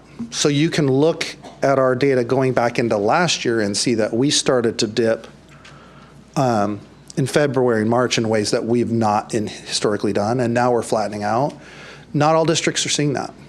And so we're all in the same region, but we're not all necessarily on the same timeline as to how this, it won't all impact us all equally, you know? Like, this will kind of play out in pockets of the region in different ways. So I guess the answer to the question is no, there's not full broad agreement that everybody's going to stabilize or everybody's going to go down. Has there been conversation, because like I said, I know it was a regional issue, to kind of dig into what's happening? I mean, just kind of what's happening or what happened? Or Yes, so we did retain the services of a demographer last year as part of the enrollment process, and he, a lot of the same districts backed him going, what just happened, right? He did write a report to that effect, which I'd be happy to share with the board. I think I actually did share it with the board at one point, maybe 4 or 5 months ago. But he does go through and talk about what he believes are the underlying factors in these communities. Immigration was a theme, as well as affordability. It's about a 10-page report, and I'll make sure that Karen receives that so you can just have a look at it. Great, thank you. Is there going to be something similar to that, looking at what we've got now? Are we planning on talking to demographer again, and are we planning to be very conservative on our enrollment, just in case? Yes. So if you'll allow me round numbers here, because I don't have the sheet in front of me here, we're projecting to lose another $2 million. So that ends up being less than a couple hundred kids. I'm just doing some quick math here. So we are projecting enrollment decline. Our enrollment decline, so conservative, yes. The enrollment decline is not, it's probably in the middle, I would say, of the districts that I've spoken to. Some are saying they're going to flatten out, and some of them, like Highline, are planning for tough times ahead. So. Is that because Highline is seeing more of a dip right now? Is that what? Yeah, so we did talk about like what's happening in the year now, like, because this matters. The months that we're seeing now matter. It's not like, there's only a 3-month gap, right, between what we see in our school year and then, and our school years are not looking the same, so we have certain grades. We have pockets where we're actually seeing enrollment increase. There's certain anomalies, which I shared with you, I think, in a board update, that frankly why ninth grade, why fourth grade? It's not, there's some trends that seem to be unique to Kent that are not transpiring in other districts. Thanks, Ben. Yes, thank you. Yes, of course. Questions? I'm trying to follow some logic here. I'm trying to piece together what we talked about last week and what we're showing on slide 11. So I'm looking at, when we looked at our amended budget. Did you say 11? Yes. 11. I think it's the last one, or it's the fund balance, but I'm really looking at the difference between numbers. So when we amended the budget from the original F-195, there were two main factors in there. One was lower enrollment, which dropped revenue. One was increased costs because we had finalized collective bargaining agreements. Okay. Those were the major things. Those are the major things. We got that kind of baked in there. Meaning that if I take top to bottom, beginning ending fund balance minus beginning fund balance, that's our surplus for the year, approximately $16 million. Run that by me again. If I look at total ending fund balance that we amended, 1604 and everything else. Yes. And the beginning fund balance, say effectively zero. Oh, I see. The operating surplus. Yeah. The operational surplus is about $16 million. Yep. And so my real question is, how sticky is the gain between the amended and the projected? So we're looking at about a $2.1 million extra fund balance, if you call it, which would be extra surplus this year. How sticky is that? Meaning, how confident are we that it's going to come down around 18.2 versus go back to 16? So we're looking like we're projecting a $2 million increase in the surplus this year. I see. So you're tracking the difference between the F200 projected fund balance and the, okay. Yes. Basically the second and fourth column. Yes. Yeah, okay. And you're asking me how sticky I think that is? Yes, how confident are you in Okay. We're pretty close, and I know we got only got a month left of full school left. Yeah.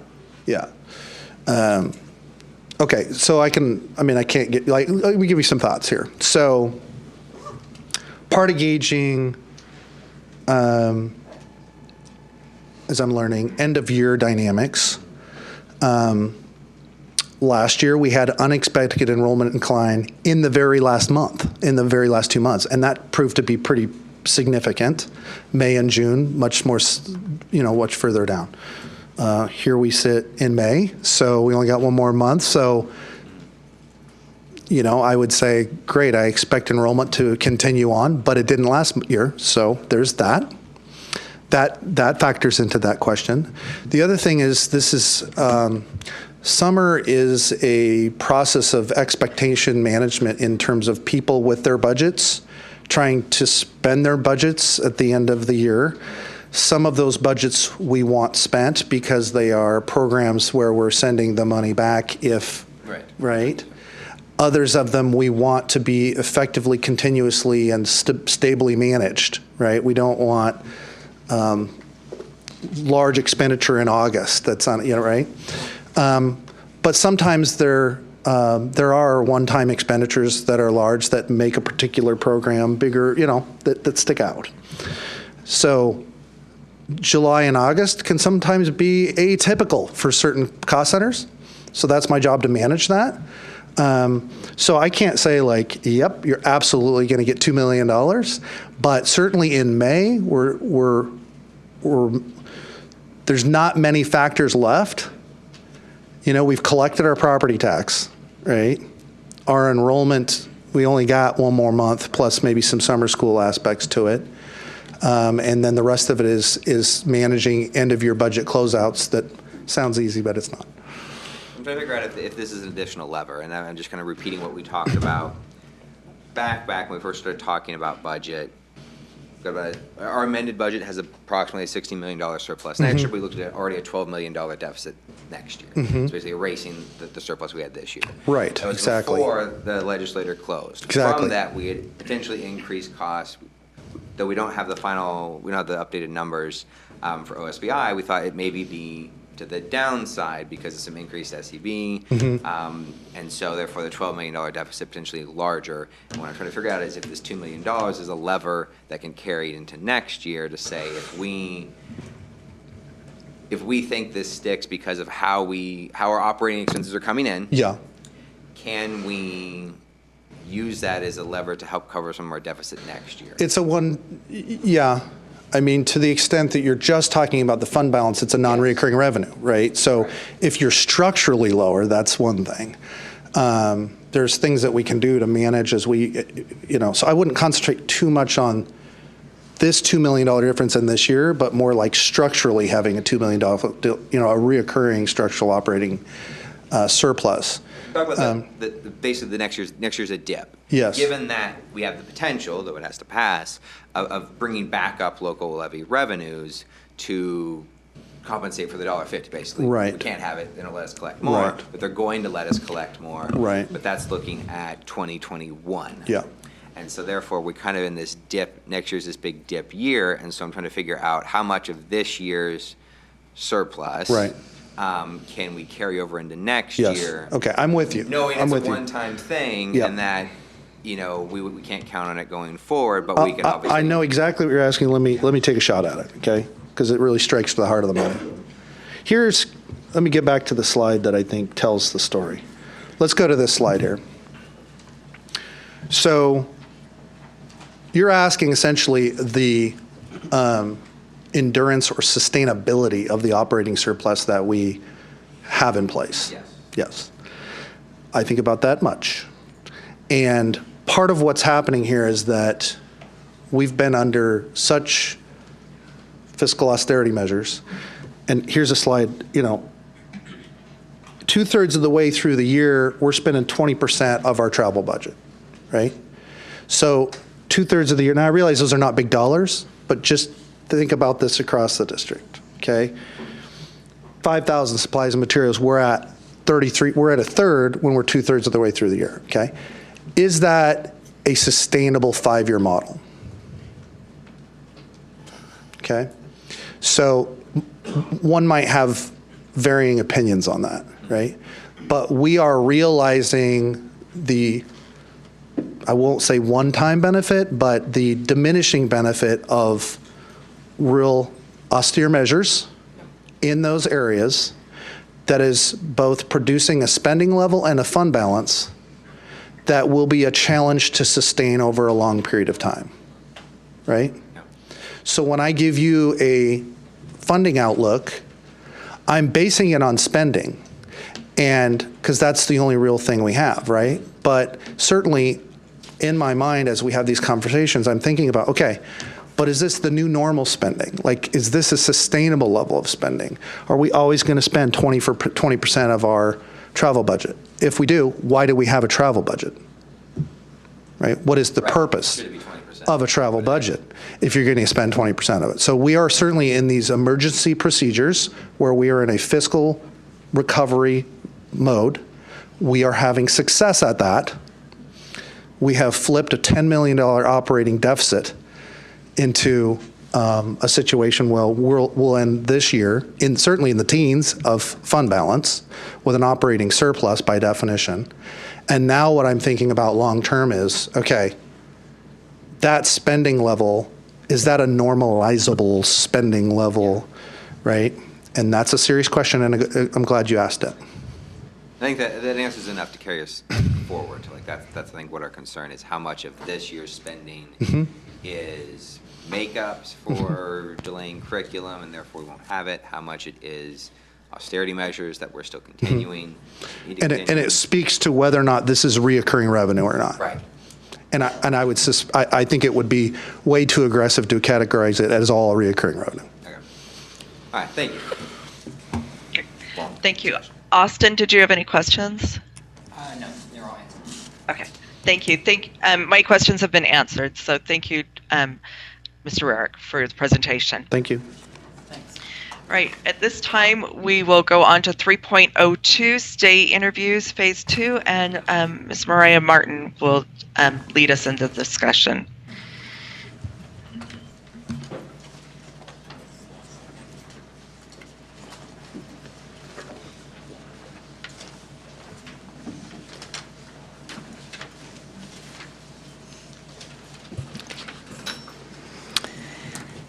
Good evening, Vice President Strauss, members of the board, Dr. Watts and Ms. Howley. At the October 24th Board of Directors meeting, HR presented the Workforce Retention Study Plan to be implemented in the 2018-2019 school year. The plan includes 3 parts.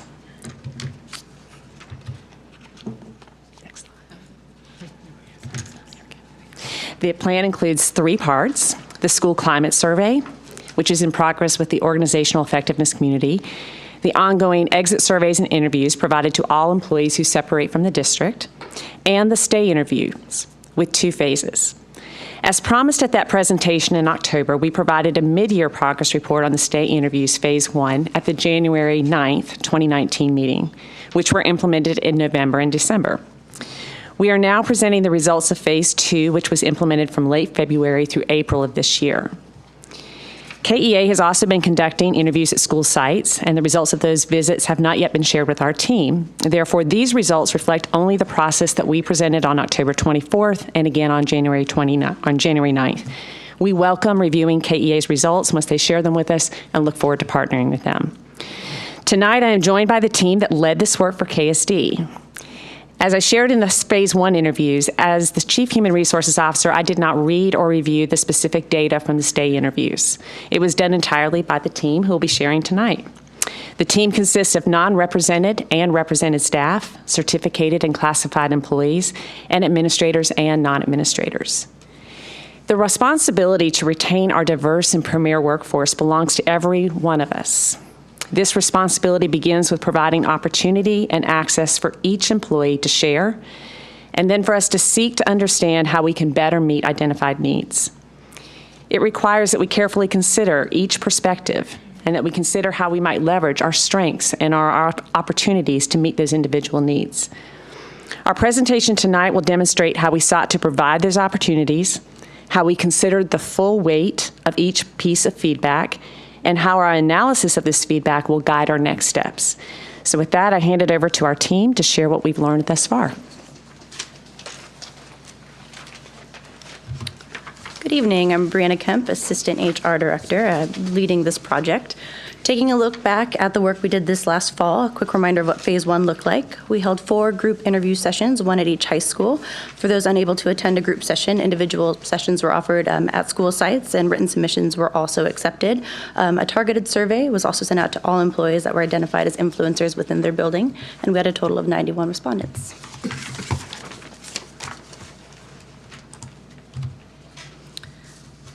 Phase 2 consisted of individual in-person interviews at each school and non-school site for a total of 47 locations.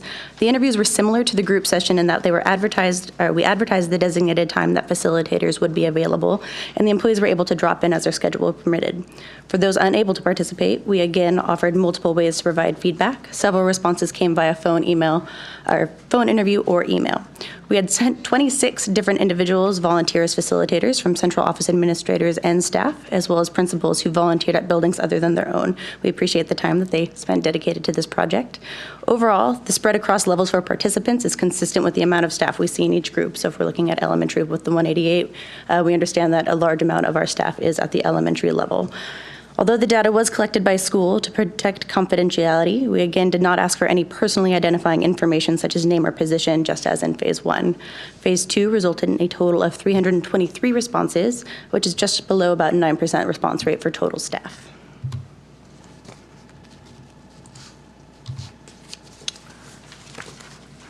Reminder of the questions that were asked. We will be going through each of these individually, highlighting the top 5 categories that were mentioned, along with quotes to capture the sentiments of those responses.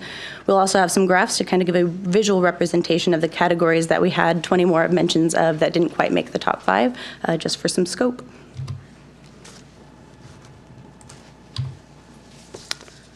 Our data analysis team, I'm lucky enough to have some of them up joining me today for presenting, but additionally we partnered with Ashley Birkeland, our Director of Research, and Stephanie Murphy, one of our Executive Assistants over in HR.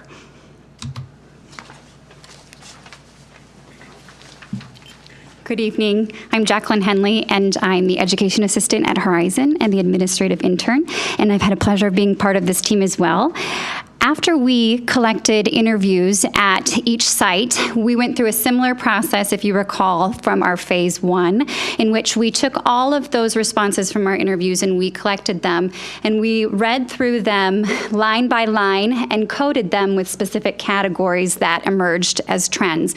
We took the categories that we found in phase 1 and used them as a foundation, and then as we read along through this selection of responses, added on to them as well. There's a snapshot there of one of our Excel documents where we were able to then quantify the number of times a specific category was mentioned. For example, I choose to stay in KSD because I live close to the school. We would tag that as proximity, and then we would then count up how many times proximity was mentioned and then pick the top themes amongst them. For some of our questions, we had up to 45 categories per question. We did take all 4 of the questions and go through all of the responses as individuals, and then had a peer review process where we would then look over our peers and make sure that we were not missing any specific perspectives or letting anything go unnoticed.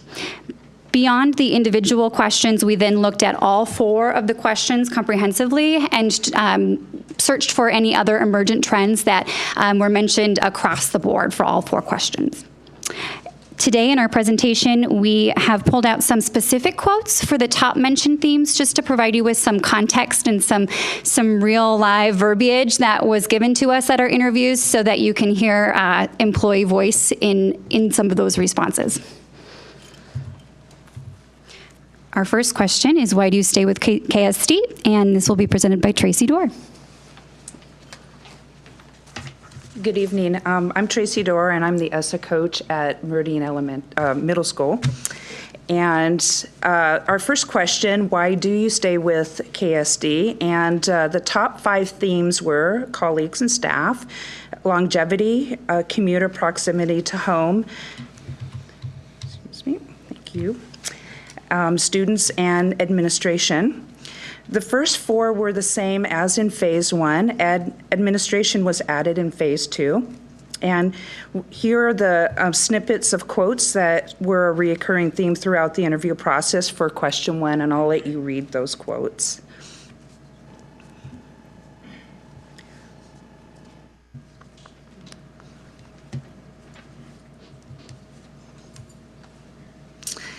Okay. This slide is a visual representation of responses with the most mentions. The chart shows categories with 20 mentions or more and includes the top 5 from the previous slide.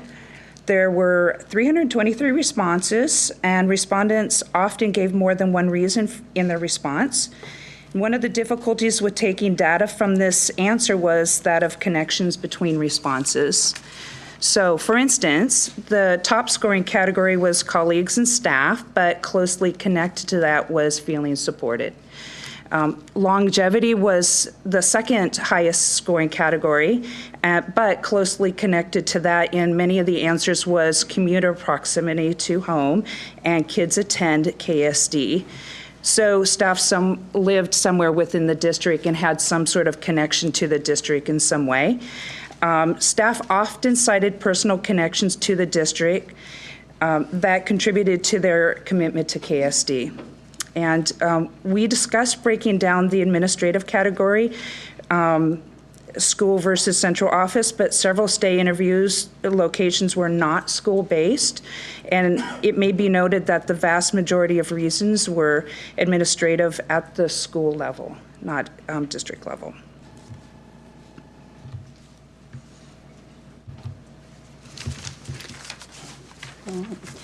Question 2 was, when is the last time you thought about leaving KSD and what prompted it?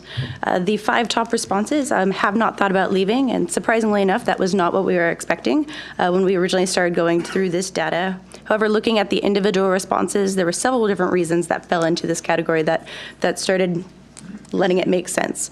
We saw several responses that came from staff that were new to the district, and they were still kind of getting their footing and weren't quite ready to leave or hadn't quite thought about leaving yet. Many that were committed to being part of the solution, many that had strong connections with the community, whether that be where they live, their colleagues, or their kids attended schools in the district. I also want to talk a little bit about the category regarding lack of support. That was a really broad category. We intend to break that down a little bit more when we start looking through it a little deeper, because that could have ranged from they didn't feel their program was supported, they didn't feel financial or resource support in their classroom or building, or potentially support from administration. And also consistent with phase 1, the RIFs last year and behavior management were top themes that we saw for this question. I'll leave a few moments to read through those quotes.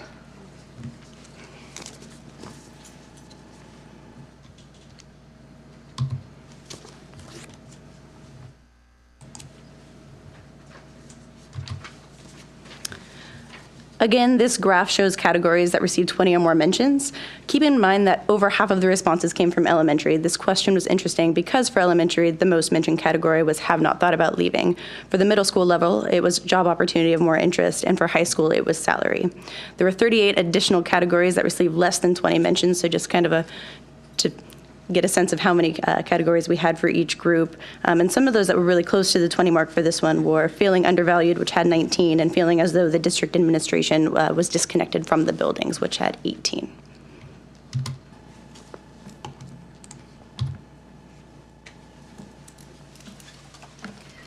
So for question 3, how can KSD improve your work experience? 2 of the emergent themes were consistent with phase 1, which were a desire for improved professional development and training and better and more communication from the central administration office. The 3rd theme was somewhat connected to phase 1.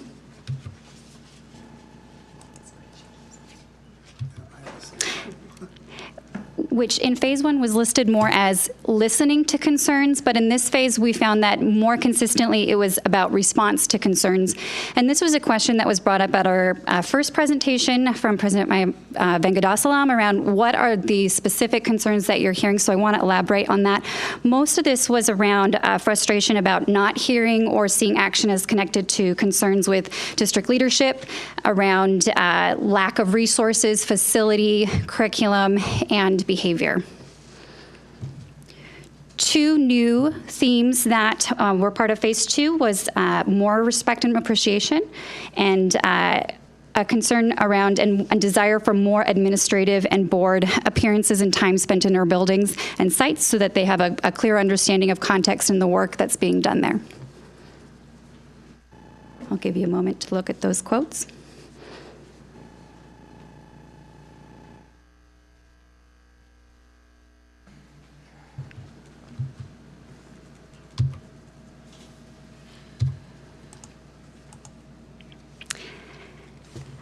Amongst this category, there was a large number of tags for both professional development and better communication.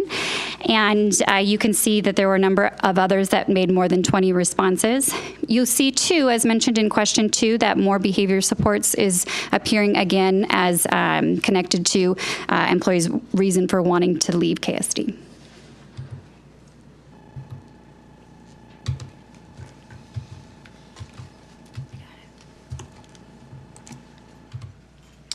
Question 4 was, who are you connected to in your building or department, and what is your work support system? The number 1, which is definitely, or all of these are going to be consistent with what we saw in phase 1.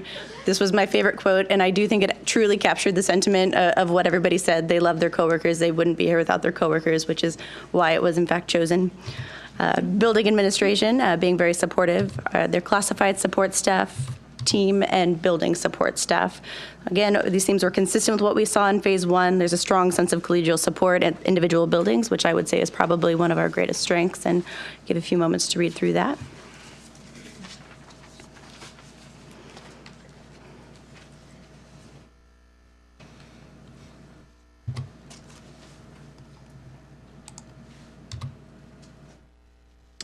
And overall, the top themes, the only one that was really added over 20 was everybody. And typically that meant they said every single one of those people in their response, or they just straight up said everyone, which was a good thing to see.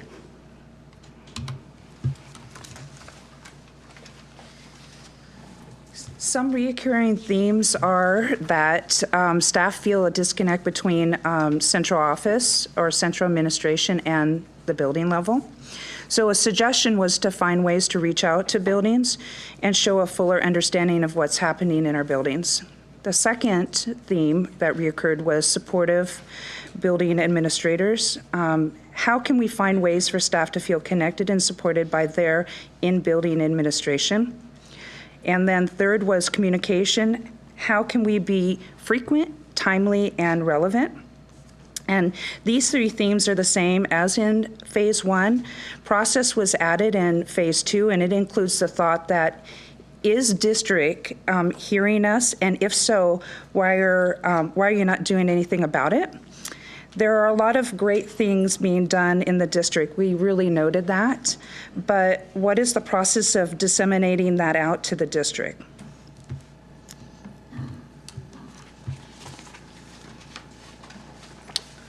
So based on the responses from this project, we developed the SWOT analysis to outline kind of where we are current state. We understand that it's not necessarily a representative sample on these issues for the entire district, given the about 9% response rate, but it gives us a place to start and begin to ask some more questions. Related to that, one of our recognized threats is building trust with those who didn't provide input.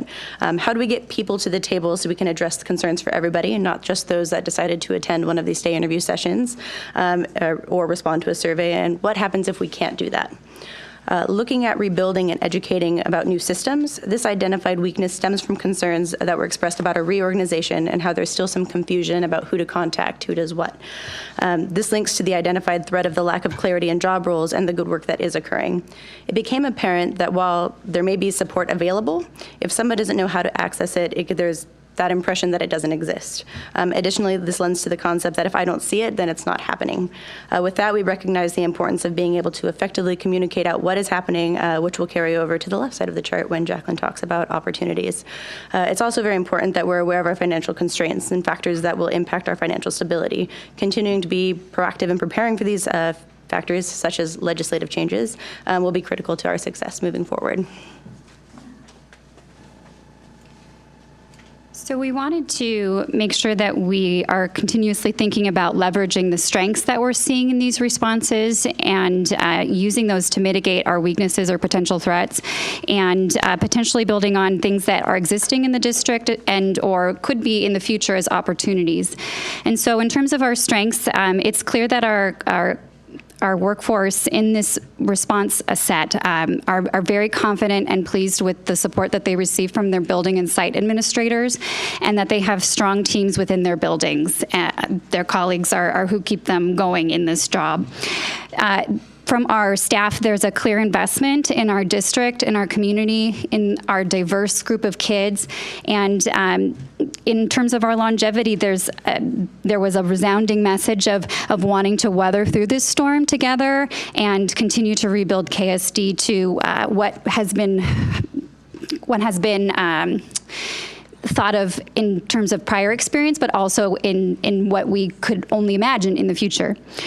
In terms of our opportunities, we could be thinking about how we could expand this collegiality that our staff is seeing and feeling in their buildings to more of an in-building, out-building whole district network, and continuing to think about how we're responding to concerns in a way that's collaborative, leveraging the capacity of the leaders that we have in this district, making sure that all voices are there, including the voices that were missing from this survey, and using all of our stakeholders to create solutions that are sustainable. We also want to think about potentially some of our new communication tools and applications that we've been building and bringing to the table in terms of thought exchange, our staff link celebrations, to continue to promote the good work that is happening in the district and offer venues for those that need more information, need more rationale behind decisions that have been made, and also just an opportunity to have authentic dialogue and discourse around issues and concerns, and also celebrations. And last but not least, in terms of our professional development, now that PD is part of our human resources department, continuing to leverage opportunities for all of our workforces and labor groups to make sure that they are receiving professional development to increase their capacity to serve the students and the needs that they see in the classroom right now.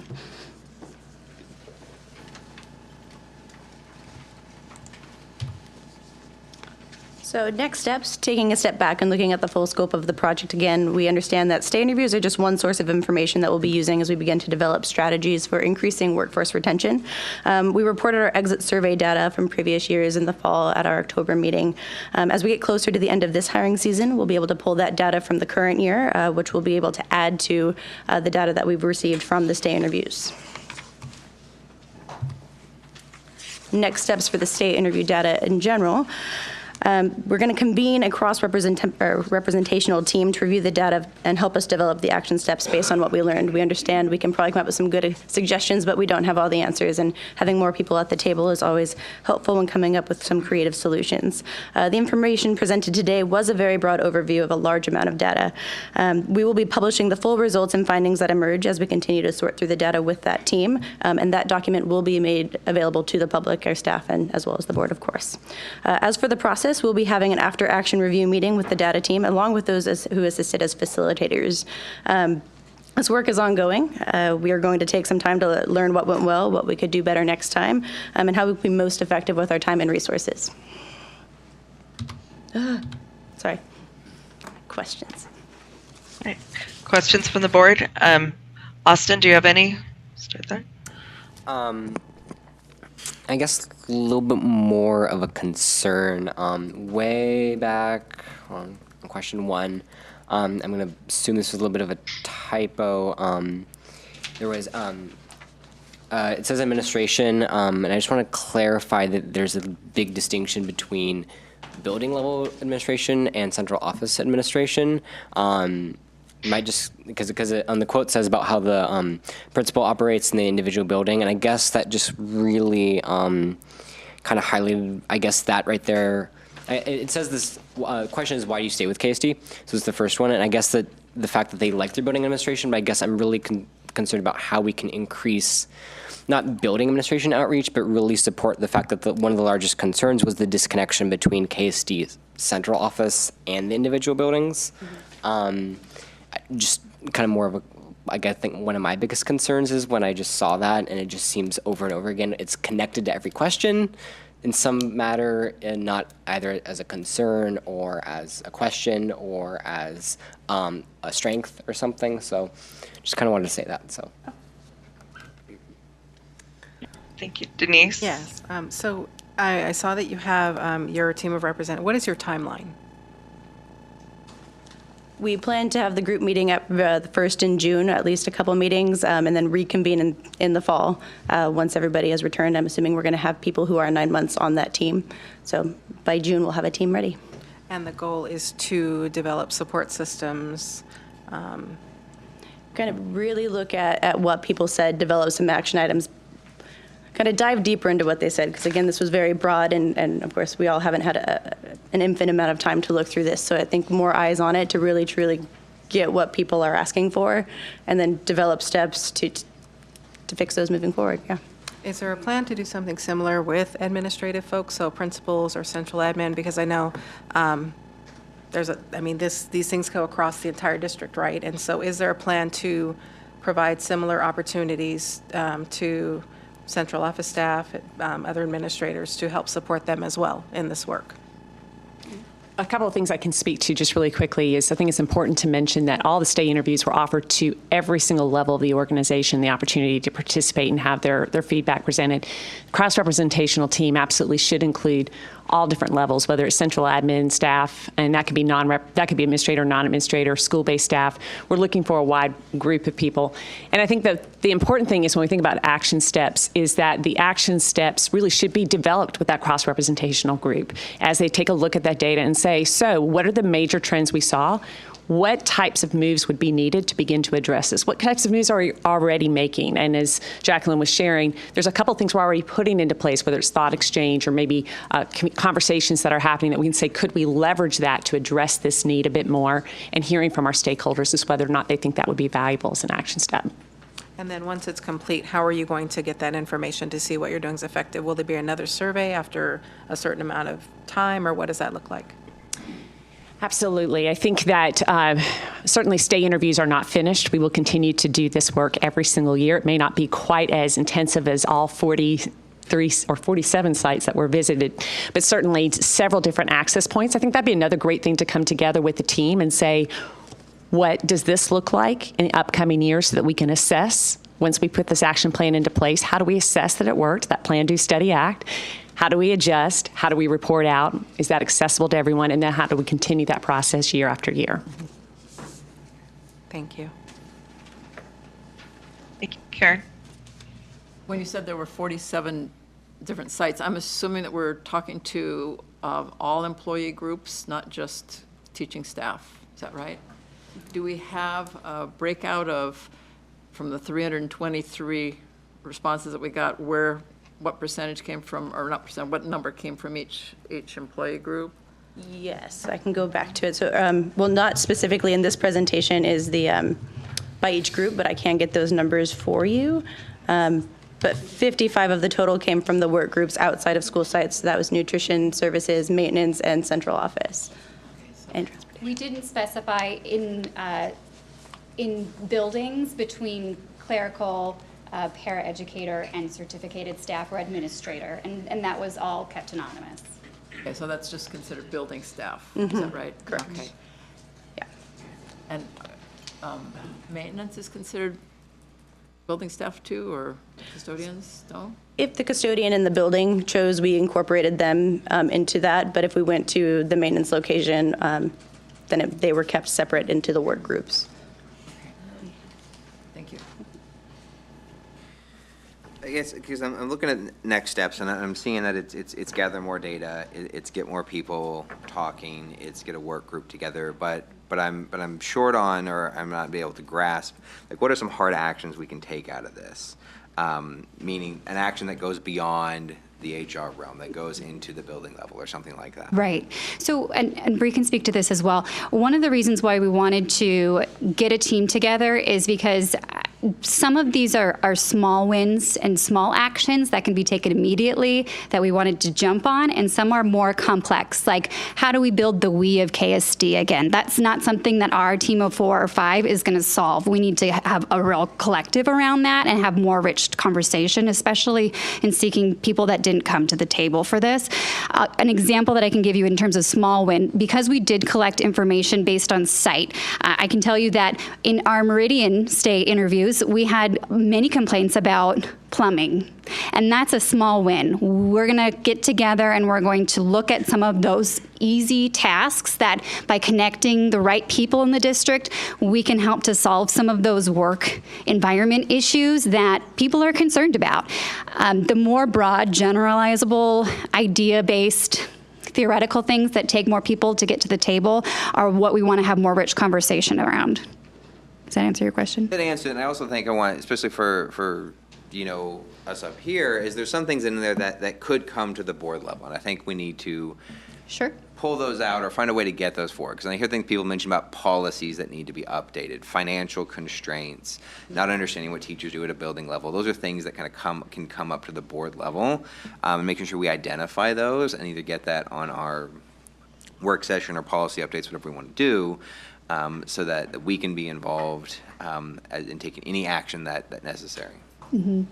One of the largest criticisms that I heard outside of this process is what's going to be done with this information once we give it to you. And so I know that we have had a lot of conversation around what the next steps will be. And so in terms of a future board meeting or welcoming you to our committee, we definitely are invested in that work and want to make sure that people who had that concern hear from us.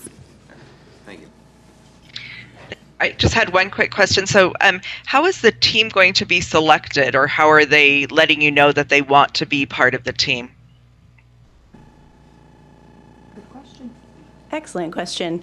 We're still looking at that. We kind of just got done with this piece of kind of getting all the data together.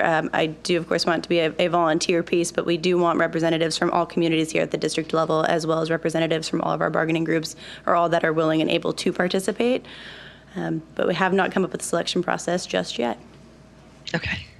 I just know, given that you said you wanted to have the team in place by June, we're closing that gap. So okay. We'll look forward to hearing more about how you're selecting that team and getting that information out. So absolutely. One of the things that we wanted to make sure, Debbie, I just wanted to speak to this, is that this is one of the reasons why we set the plan out, then we did a mid-year progress, and then we did a phase 2 report out. We wanted to do that in a public session so that everybody saw these results. They saw the work, they saw the progress, and hopefully build some momentum of, this is good work. And I may not like everything that's happening right now, but I shared this the last time we met when Dr. Brene Brown says imperfections are not weaknesses. They are evidence that we are all in this work together. And if we can look at this with a growth mindset and say, we have some opportunity here, we absolutely would love to have lots of participants. And one of the first ways that we started that is making sure people know what we're doing and why we're doing it and how we're doing it. And so we will be sharing in a public way how you can be part of that team and all the outcomes that we expect from that. And we look forward to working with lots and lots of individuals across all of our employee groups. Great. Thank you for the presentation. All right. So just checking in, Director Hardy, any cards? We're moving on to 4.0. Not for 4.0, but there is one for 5.01. Thank you for letting me know. Okay, so this time we'll move on to 4.0, an update on our RFP, and Dr. Jewel Harmon will present an update. So, good evening, Vice President Strauss, members of the board, Dr. Watts, Ms. Howley. I want to give you the update on our RFP 02, and I'm handing Ms. Howley the proposals received to date. And so I'll give you the quick update. So as a reminder, on April 24th at the regular board meeting, you rejected the single bid for RFP 01 for the independent auditor services. And at that time, you discussed revising, addressing some of the single submissions questions, going back out for an additional proposal, and what that would look like. On April 29th, that revised RFP went out to the Seattle Times, the Seattle Daily Journal of Commerce, and Tacoma Times Tribune, and with a deadline of submission of 4 p.m. on Tuesday, May 21st.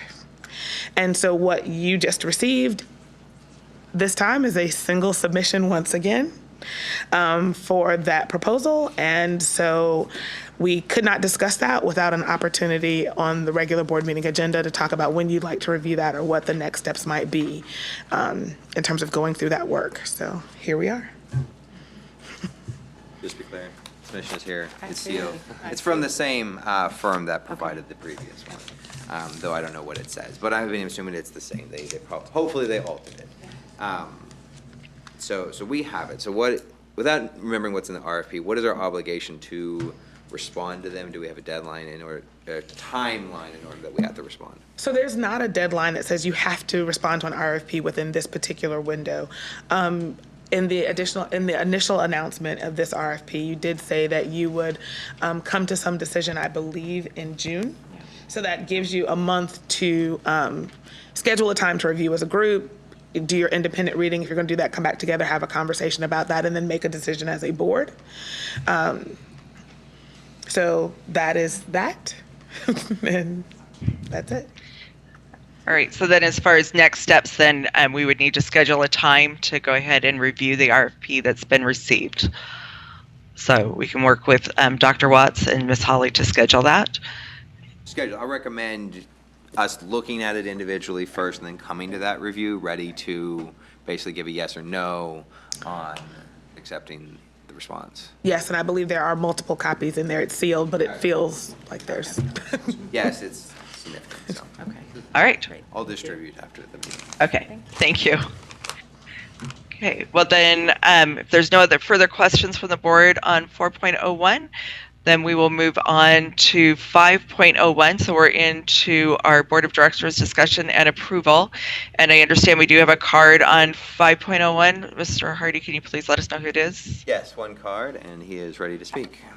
Can I make a recommendation? Sorry to speak out of order. There's a lot of students here to speak. It's already been an hour and a half, and I know this is important business. It's probably going to take a while, so I don't know if you're open to the amendment to move public comment so that the students can speak. So that would be up to the board. Do we want to move public comment up at this time for our students? I'm okay with it. I'm sorry, I didn't hear you, Denise. Yes, I'm okay with it. I am too. Okay. All right. So we will make a change to our agenda and allow our students to speak. So students that we have in public comment. So Director Hardy, if you could read like 3 student names and do them in groups that way, that'd be great. We need to make a motion, right? And just a reminder, you do have 3 minutes to adjust the board. Debbie, we need to make a motion. There needs to be a motion. We do need to make a motion. Is that what Curtis is saying? Okay. I can't see Curtis, so thank you. Is there a motion to allow for our students to have public comment? Yes, so I move to move our public comment section 7.01 for students to our 5.0, before our 5.01. I'll second. And there's a second? All right. Is there any discussion? Okay, so we'll call for a vote. All those in favor of the motion on the table, please say aye and raise your right hand. Aye. Aye. Any opposed, please say nay and raise your right hand. All right, motion passes. So we'll go ahead and do our student portion of our public comment. And a reminder, you do have 3 minutes to address the board. And if you could please state your name when you come to the podium, we would appreciate it. Thank you. I'll call out 3 names so you can get queued up. So first is Fatima Katembo, Monica Riestra, and then Allison Connor.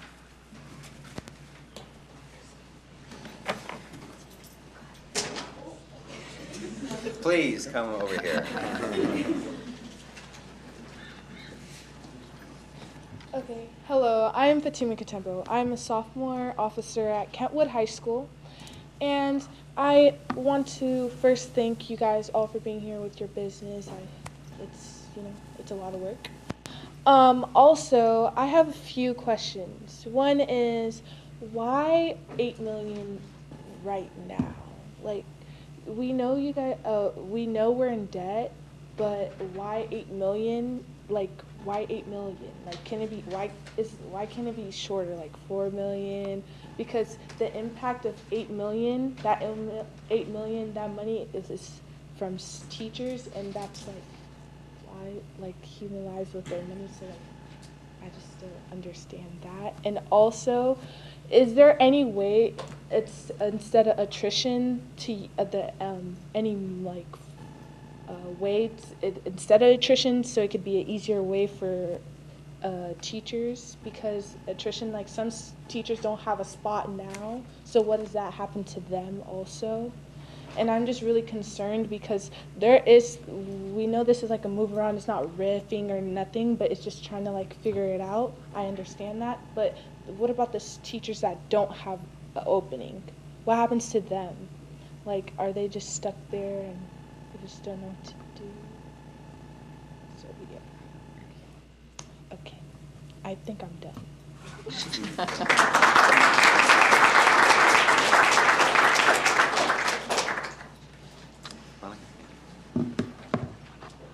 Good evening, board members. Thank you for being here. I am Monica Resha-Carrillo, and I am co-band president with Connor MacArthur, who was unable to be here tonight. And I'm also the drum major for our pep band. So this coming up school year, from the Kentwood program, we are facing a reduction of 2 class periods, which is, it's not right.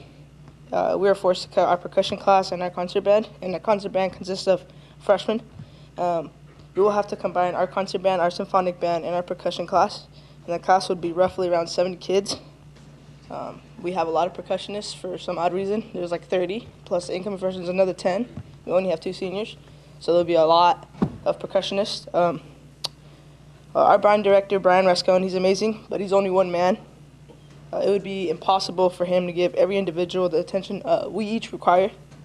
There's band members who are actually very talented, and you'd be amazed of how they are, how they play, and how they carry themselves.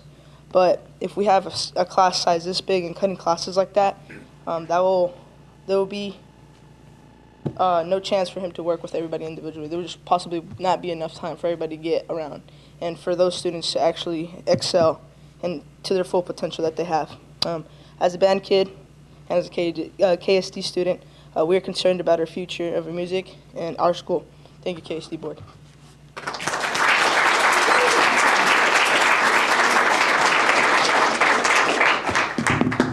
Good evening, Dr. Watts and KSD Board members. My name is Allison Connor. I'm a Kentwood student. I would like to first thank you for being here. As a high school student, I believe that the arts and the other programs are a very important thing, not only for our current high school students, but for high school students to come. I've been in both choir and drama, and they were some of the best experiences of my life. They helped me find my voice and gave me a sanctuary within school. I never felt as if I fit in anywhere, and these programs gave me a home. I believe that cutting these programs will harm rather than help our education. For many teens, these classes are their safe haven, a way to express themselves when they have no other outlet. These programs give us a community, something that schools often lack. They also give us an opportunities that we wouldn't have otherwise. Taking this away would be harmful. Many students would lose their sense of community within school and, like I said, opportunities that they normally wouldn't have. And too many students already feel ostracized, disconnected from the daily life of high school. We need to keep these classes for the sake of our students and for our education. Thank you.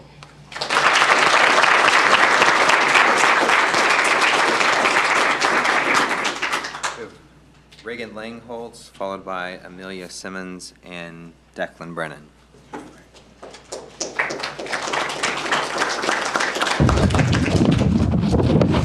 Good evening. Thank you, KSD Board and Dr. Watts, and for everyone that could be here tonight. Hello, my name is Reagan Langholtz, and I am a choir student at Kentwood High School, and I'm a junior. Today, lawyers, presidents, engineers, doctors, artists, and even astronauts in this room are youth advocates today. Their futures can only be unlocked with a well-rounded education and equitable access to opportunity, which has been compromised due to district-wide cuts to programs. Who holds the most power in this district? With all due respect, it isn't the superintendent or any of the board, it isn't the principals or teachers or faculty, and it isn't even the taxpayers of this area. We, the students, are in control of how we utilize the resources given to us to pursue our success. We trust that the officials that oversee these resources distribute them in such a way that is in the students' best interest. We trust that the policies of this district are not for personal gain or benefit, and that the decisions made in budget meetings and executive sessions are for the growth of students. Throughout my educational career, I have witnessed and experienced cuts to programs and lack of opportunity that have directly impacted my learning. In elementary school, I was part of the No Child Left Behind Act. By 5th grade, I could no longer ride the bus to school from Covington to Black Diamond because the district could no longer afford transportation for that program. There was also no choir in my elementary school, and the fee was $100 to participate in the school choir club. In junior high and freshman year of high school, I participated in the annual KSD Technology Exposition. I was presenting a documentary for National History Day. By my sophomore year, it was announced that the KSD cut the technology exposition due to the quote-unquote budget crisis, despite being a decade-long tradition for the district and a rewarding long-term public relationship with the local businesses. Kentwood was a choice for me. Had I gone to Kent Lake, I would not have the same exposure to the performing arts in the communities I serve today. But this shouldn't be the case. Every student in this district should have the same access to opportunities, the same exposure, and the same rights to all programs. This was reflected in the 2 years of the Kent School District Honor Choir alone. The first year, while Dr. Watts spoke graciously about how fundamental music is to the local area and the value of arts to a student's education, I was standing behind him in the soprano section, counting the number of Kent Lake singers out of 50-plus total students out of the 4 high schools, and only found 6 performers. This was the year where Kent Lake's choir was cut. The singers were alumni from the previous years of that high school's program. The year after, there were no returning Kent Lake performers. Why am I talking about music and the performing arts and not the dozens of other classes in other departments that will be facing attritions and complete section eliminations? Instead of cutting band, orchestra, and choir at the secondary level of education, efforts must be made in primary school music programs to allow students to choose between band, orchestra, and choir, replacing general music from 5th to 6th grade.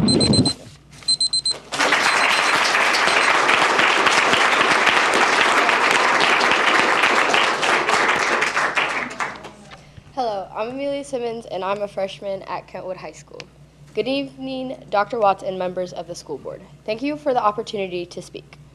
I will be speaking on the behalf of Chris Hill, who is an English teacher at Kentwood because she could not make it tonight.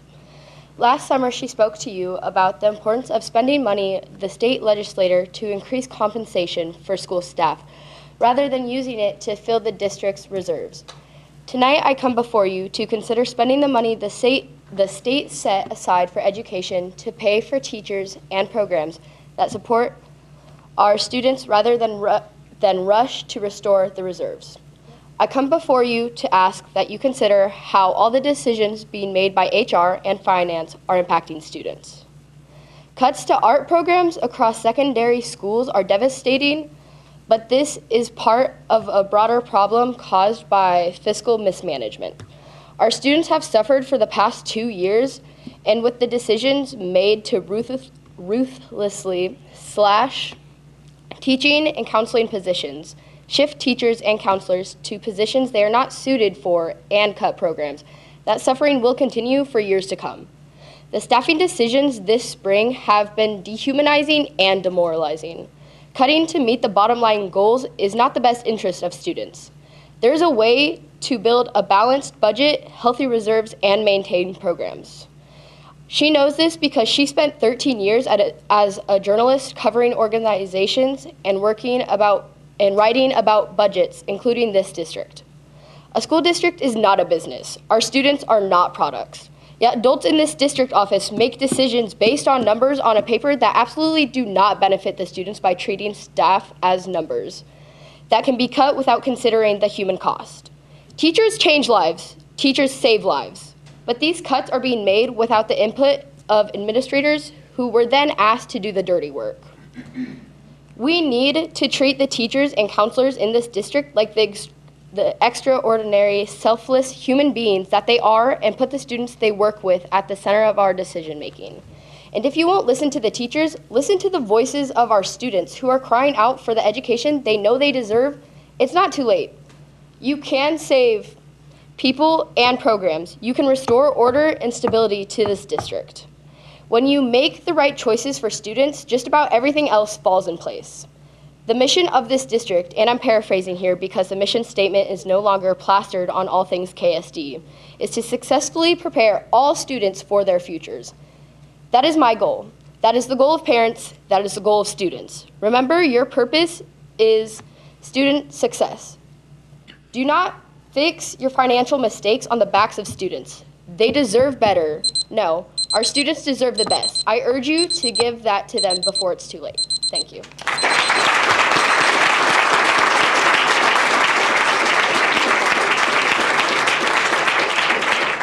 Wait, do you push this to start? No. Okay, just start? All right. So, hi there. I am Declan Brennan. I am a junior at Kentwood High School, and I am also a choir student. But I mainly want to talk as a whole about electives in the Kent School District as a whole. I am a transfer student from Renton, and I take a lot of pride in my city, as some people can attest to. But one thing that I absolutely loved about the Kent School District when I joined, and one thing that I will say to anyone that I ever talk to about it, anyone I talk to about Kentwood as a whole, is that everyone is able to be into something. And it's not always everything, because no one is going to be into everything. But one thing that is great about Kentwood is it provides an opportunity. It did provide an opportunity for everyone to have something that they could passionately pursue. And I feel like that is limited with the reduction of electives. And I understand that with what you mentioned, how next year will be a tough year, that this is the safer decision.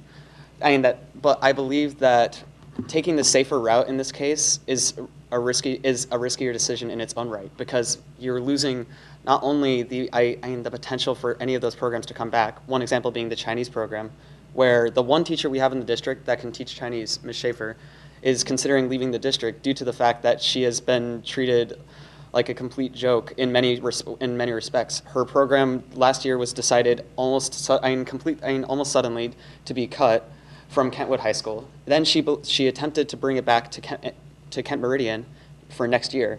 And then because of the fact that everyone at the schools as a whole is very nervous, the teachers are nervous about what will happen to their jobs, the Japanese teacher felt threatened about the fact that a Chinese program was being started at KM, talked to the principal, and now every student in that was redistributed, some to their alternate languages and some to no languages at all. Is that providing opportunities for those students? I personally don't feel like that's the case.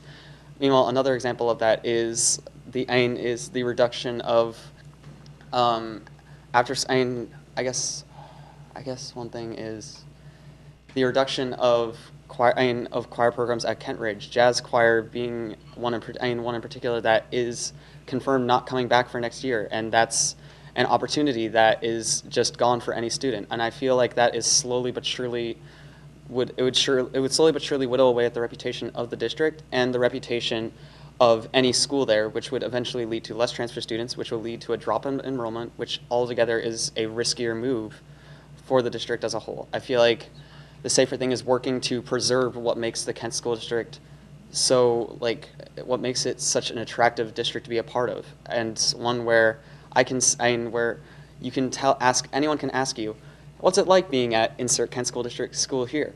And you can say, well, there's a lot of options in what I'm able to take. Thank you very much.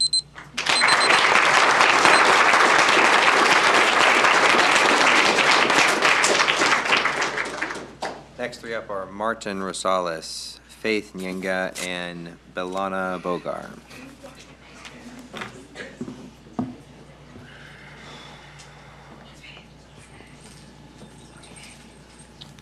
Hello, KSD Board. I am Martin Rosales. I am a drama student, a choir student, and in AP science classes and AP math classes. So today I would like to talk about class cuts and the drama program. So why won't you tell us students and staff what cuts have been made to all classes? Many students are in need to know what classes have been cut now so they can plan for the future. For example, if AP Bio is cut at Kentwood High School, I will personally have to do running start so I am able to do a fourth year science. But if I don't find out ASAP whether that class has been cut, I will have to sign up late for running start, making the guarantee whether I even able to enroll for that class very slim, because at Green River, they sign up quickly. Why has my education been turned into a game of business why has my education been turned into a game of business and the district trying to fit into a budget? I'm also very scared about the drama program, especially with attrition. This district has made me more scared than ever with the unknown. I'm in constant fear over programs being cut that I have spent hundreds of hours in my life into. Thank you.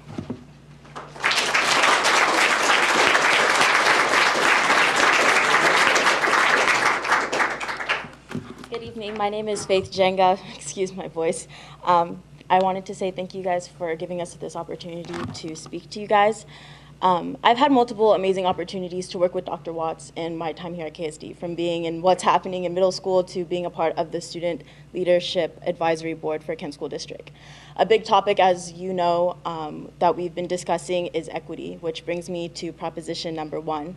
About a year ago, a levy was passed ensuring that by the year of 2020, $94 million would help fund 20% of the budget. With help of students, parents, protesters, and more, this proposition was passed to help us, the students. From safety and security at schools to special education, transportation, music, arts, and athletic program, that money is meant to help us. And yet the district as a whole is faced with cuts all around, resulting in 50 staff members being involuntarily transferred. At Kentwood High School alone, over 9 full-time teachers are being lost. Dr. Watts at one point told Kent Reporter that the responsibility is now on the board as a whole to be visible and accountable on how the taxpayer dollars go. But where is that money actually going? Where is the money of my single mother who's raising 2 kids and has 3 kids and working 2 jobs going? Proposition 1 is meant to enhance and achieve equity within education. You have an entire equity council, but what are they doing at the end of the day? As ASB president, it's my job to ensure our student body is heard. It's my job to meet with you every month to ensure that I report back that you're doing great work. It's my job to ensure I'm able to trust you all, and I'm failing. I'm failing my fellow students, my younger sisters, and the future of KSD. Thank you.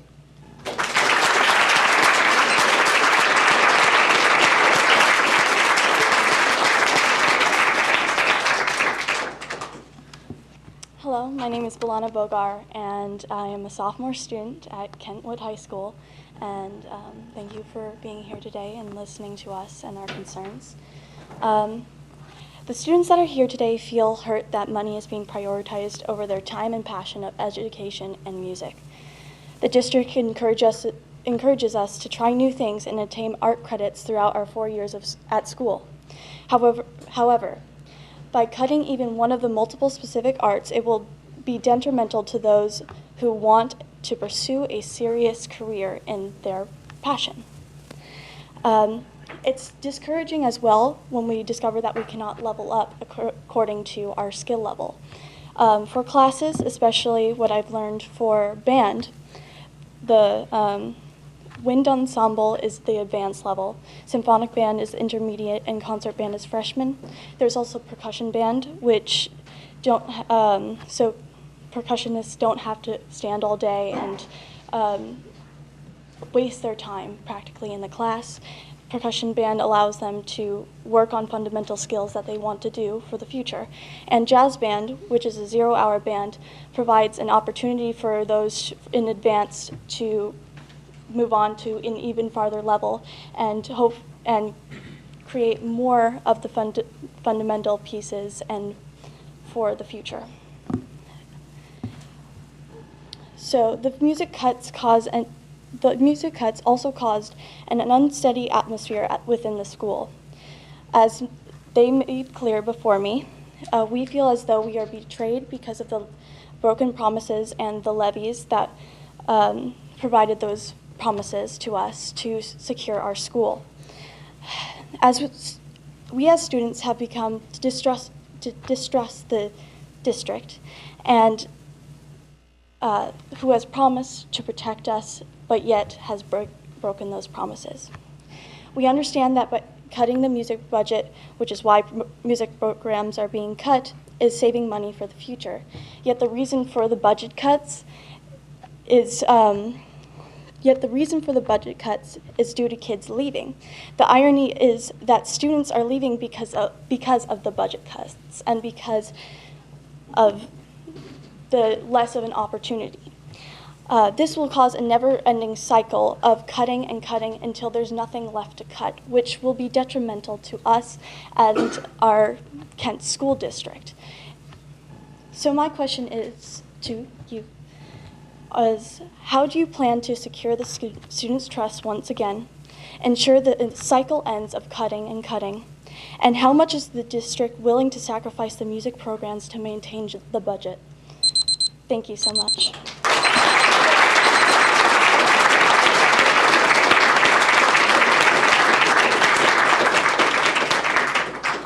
Lily Hall and Brianna Tom. That's all.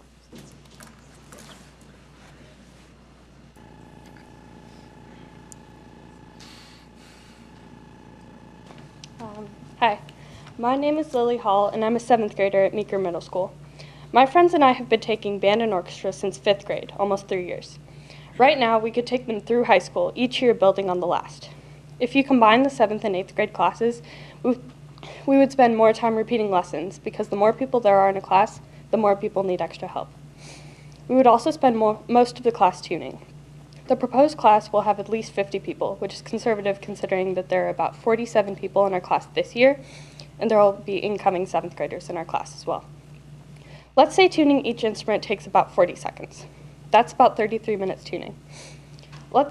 Now say we take about 10 minutes getting instruments out and packing up, and an additional 7 minutes warming up. That's 50 minutes out of an hour-long class period, and we'll only have about 10 minutes to play actual songs. How can you really learn an instrument on 10 minutes a day practicing only 1 or 2 songs in class? Right now, Kentridge has an amazing music program. Think of how diminished that would be if you combine the classes at Meeker and all those kids had their musical education slowed down that much.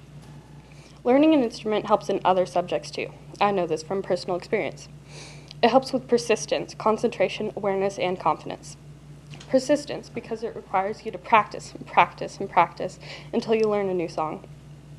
It calls for concentration when you're playing that song, because if you lose your place in the music, you either have to scramble to find it again or hope you have the piece memorized. You have to be aware of the conductor and the other players so that you stay together and don't speed up or slow down too much. And confidence comes into play when you're called on to play alone in front of the class or perform. You need to be at least marginally confident to do that. And at least in part, without the confidence orchestra has instilled in me, I wouldn't be speaking at a school board meeting. Thank you.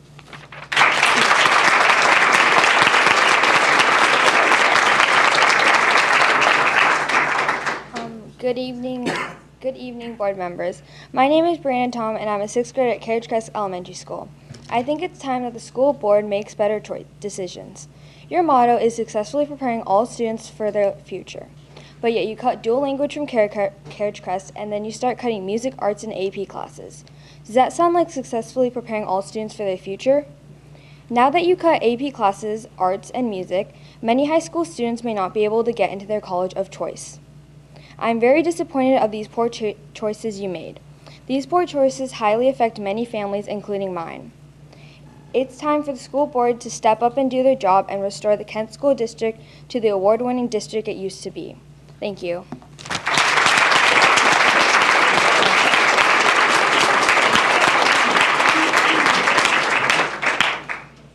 That's all the student cards that I have.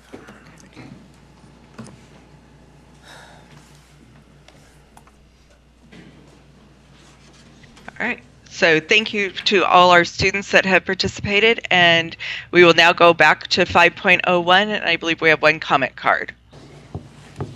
Thank you. Professor Ken Smith, on the budget item, it's good that you are approving this for the current year that you're in.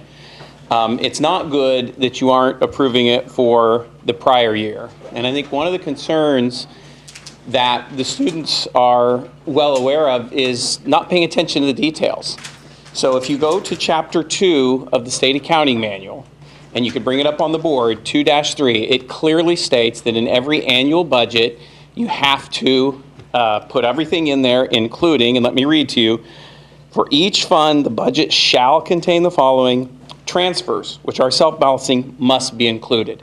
So the resolution you have is incorrect in saying that there was a change in the accounting manual. There was a highlight.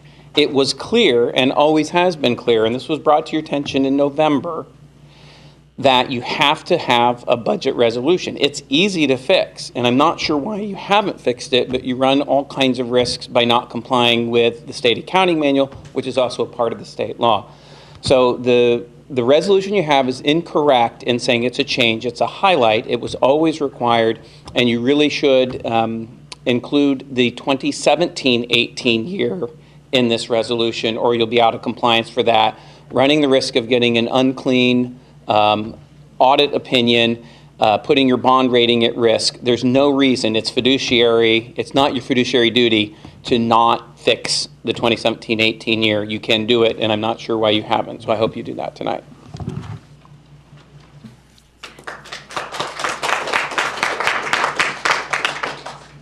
Okay, so this time I am looking for a board member to make a motion on resolution number 1556.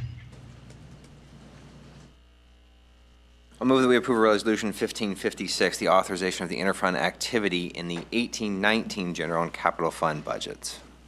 Thank you. Is there a second? I'll second. Okay. Is there any discussion on the motion on the table? Yes, if we have someone from the district to answer. Ben, are you available? Sure. Thank you. So question, this is a pre-authorization, if you will, of an amount not to exceed certain amount. So I know that, last time we saw this, we didn't know what was really in this number prior to it being booked. How much of this number is known versus an estimate to come in by the end of the year? Okay. I'll give you my best estimate of that. So I would anticipate coming in the 2.5 range. Meaning that's what you have data on, or let's say, because I know it was multiple components, it wasn't just one number. Correct. Okay. And so do you think there's any need for this number to be any higher, being that we'd only authorize 3.5 million, thus requiring additional authorization if it was more than 3.5 million? Yep, there is. So the reason that, one of the reasons that I think you should authorize that higher amount is that it is somewhat of an intricate accounting technique here in terms of what gets treated as a transfer versus what gets treated as a direct charge to capital. And that actually takes some sorting. So I may know what we intend as a district to expense to capital, but how it gets treated from an accounting standpoint is actual individual work. Okay? So you got to separate in your mind where the expenses will come from versus what you'll see on that line, that 9,000 line of transfer revenue from the capital projects fund. So that's why I give you an estimate, which is based on planning to date. I chose the number 3.5 million because that is commensurate roughly with the activity of last year, which was I think 3.7 million. And so I think it's in the same way that we do the operating budget, where we give you an expenditure authority at the beginning of the year, knowing full well that we do not plan to meet or exceed that expenditure authority, and that we add capacity to that expenditure authority. This is a similar approach. This, trying to link the two then, is, you said it was about 2.5, let's say it's up to the 3.5. Is this transfer embedded in or in addition to the projected ending? Embedded in. Embedded in. Mm-hmm. So when we think about where Vast we had majority. the budget, vast majority that is embedded in that Correct. 18.2-ish number we saw. Okay. I would say the vast majority, yeah. Okay. And I think as we go forward, I think one of the biggest issues I had last year was not knowing this amount and where it was growing before it happened, before the end of the year. So as this comes up, and therefore has an impact on next year, and the ability to plan for this next year and next year's budget, I think we need to have those discussions before we both finalize this year and finalize next year's budget. Duly noted. Thank you. Any other questions or discussion? Okay. All right, then I will call for the vote. All those in favor of the motion on the table, please say aye and raise your right hand. Aye. Any opposed, please raise your right hand and say no. Thank you. Motion passes.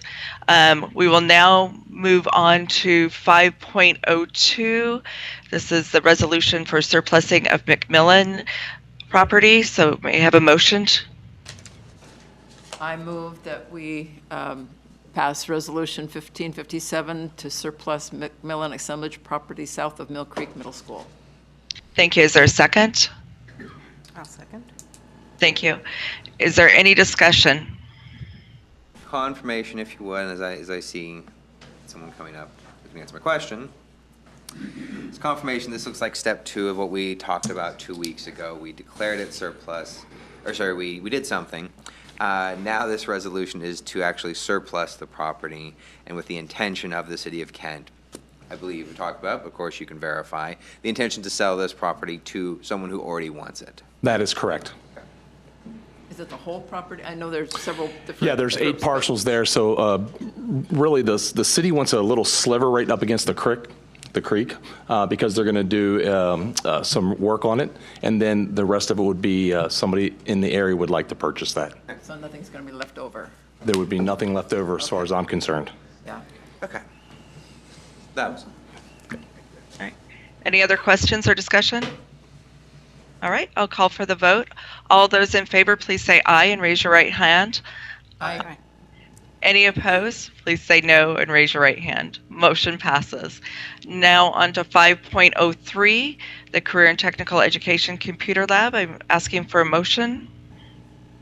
I move that we approve agenda item 5.03, the Career and Technical Education Computer Lab purchase. Thank you. Is there a second? A second? Thank you. Any discussion or questions? Yeah. Go ahead.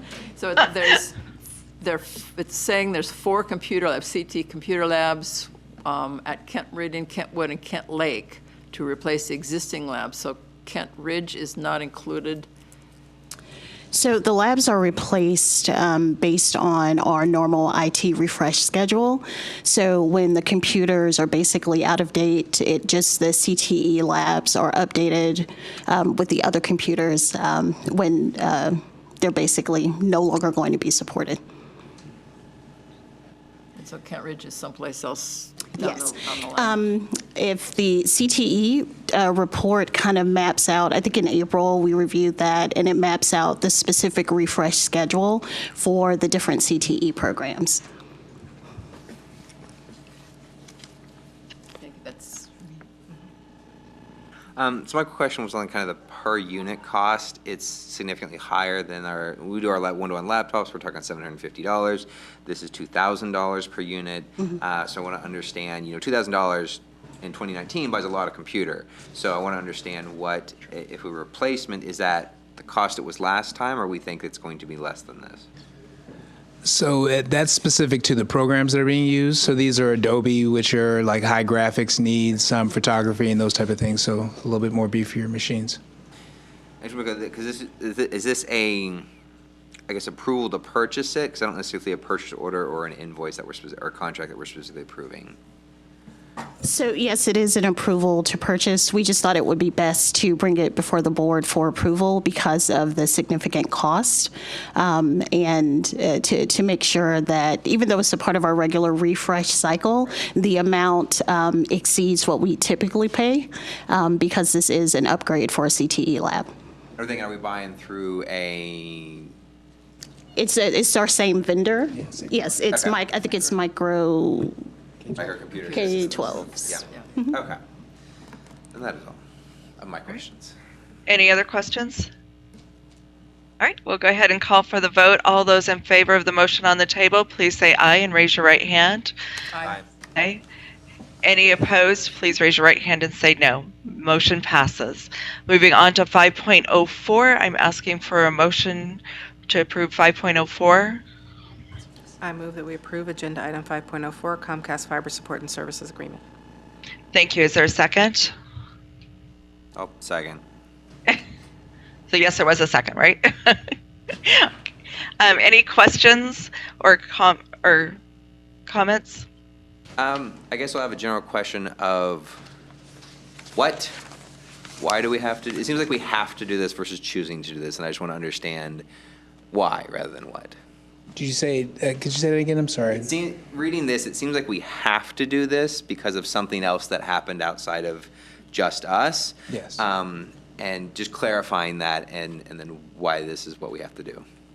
So we were part of a franchise agreement that we've had for the past 20 years, and as part of that agreement, we were getting no-cost access to dark fiber, which supports our broadband at these the listed schools. Gotcha.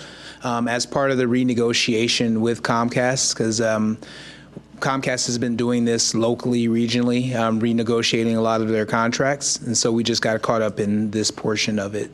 So after those 20 years, now we have to become part of a new franchise and maintenance agreement with them. With them, and it mentions the city of Kent too, so I just want to understand, are we doing this because of them or with them? So it was a part, that original franchise agreement had the city of Kent, and since we had an association with the city of Kent and still do, we were able to take advantage of it for that time. That makes sense. Okay, thank you. Any other questions? Okay, then we'll go ahead and call for the vote. All those in favor of the motion on the table, please raise your right hand and say aye. Aye. Any opposed, please raise your right hand and say no. Motion passes. We will now move on to 5.06. I'm asking for a motion to approve 5.06. Move to approve 5.06, the change order for Kent Meridian High School's practice field renovation. Thank you. Is there a second? I will second. Thank you. Is there any discussion or questions? No, we'll just have to go back to 5.05. Yeah. Sorry. Sorry. I had questions on that. Let me make up my questions for 5.0. To 5.05 after we do 5.06 since I missed it. Thank you. Yes. So I guess general question for 5.06. Notice that this change order is above the undistributed line. That's correct. To clarify, maybe half, I think it was, where the other half is coming from. Is it coming from general bond contingency or somewhere else? It would be coming out of general bond contingency. Yes. Okay. And then, so they're working on this. This is the first change order we've had. That is correct. How close are they to completion? Basically, how many change orders might we expect in the future? 0. Are they close to completion? They are. About 2 weeks.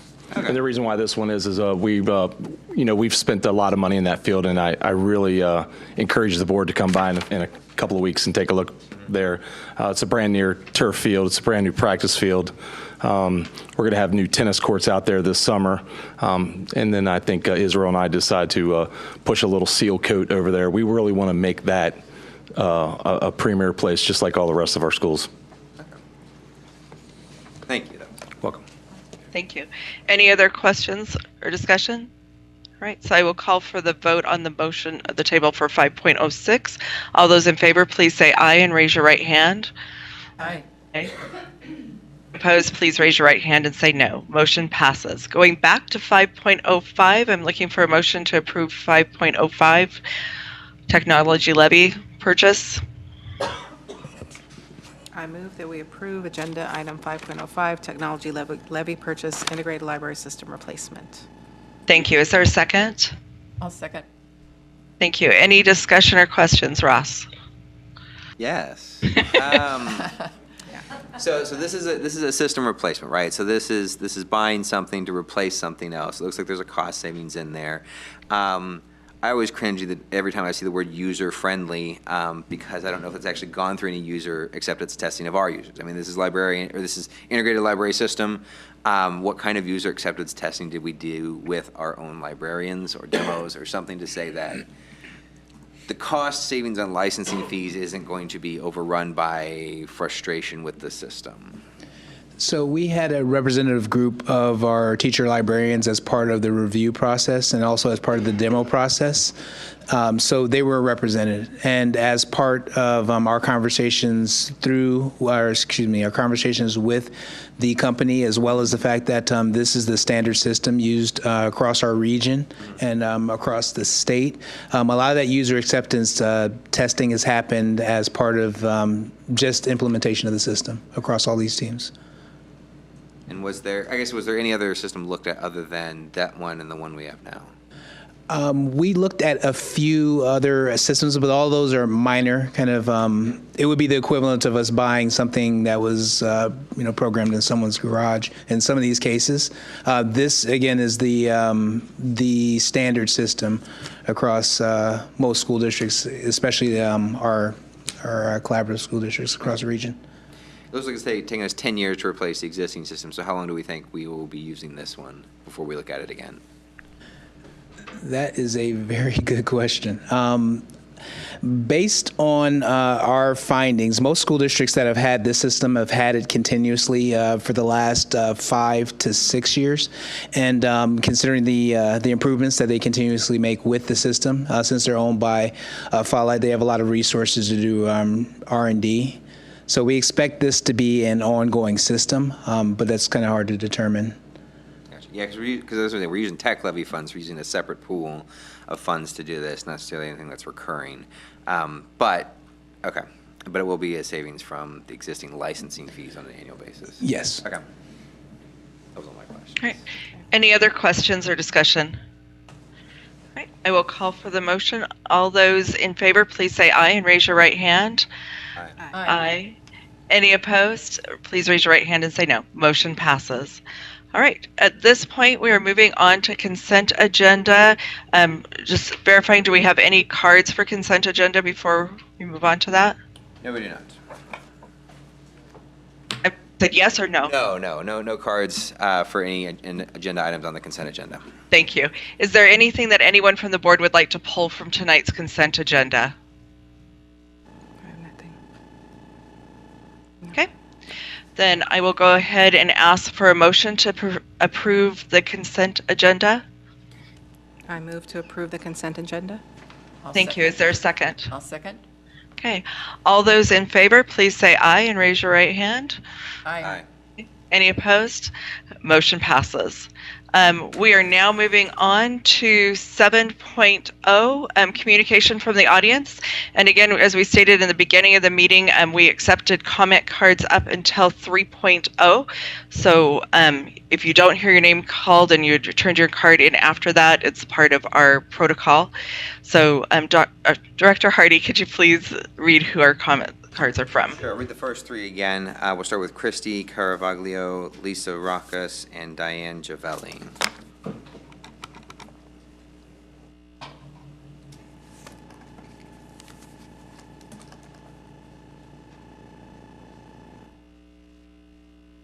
Sorry, Christine Caravaglio. I'll save it. Lisa Racas.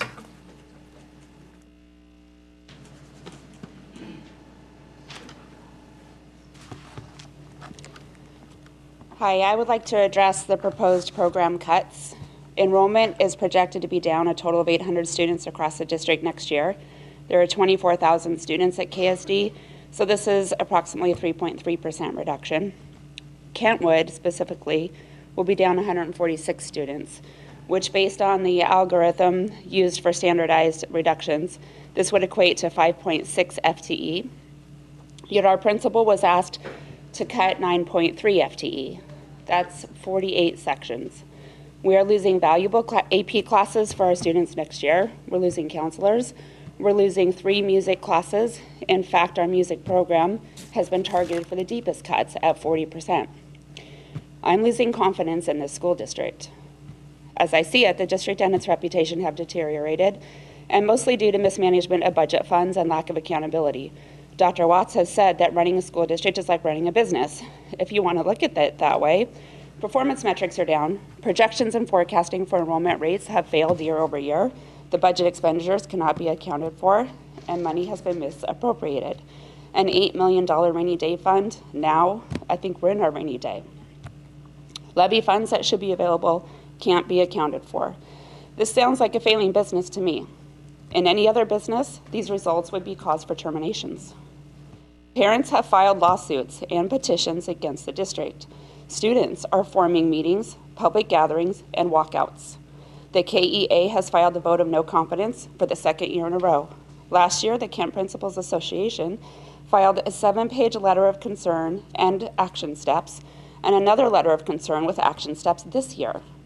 And now you've positioned our principals to take the heat and figure out how they're going to manage the latest round of FTE cuts for the upcoming school year. They may be doing their best, but in our school, the cuts are inequitable. Look at our music programs. KSD letterhead is printed with the mission statement, successfully preparing all students for their futures. I don't see that you're doing that. We need change, and we need it now.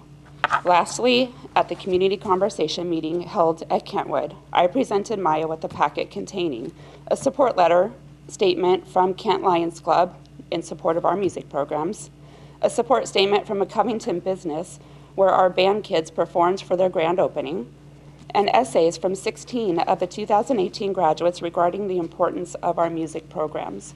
That is the most ever that we've had in essays back, and it was because of these kids' passion to save our music programs. I hope you will take the time to read that packet and reflect on the weight of the decisions being made right now. Thank you.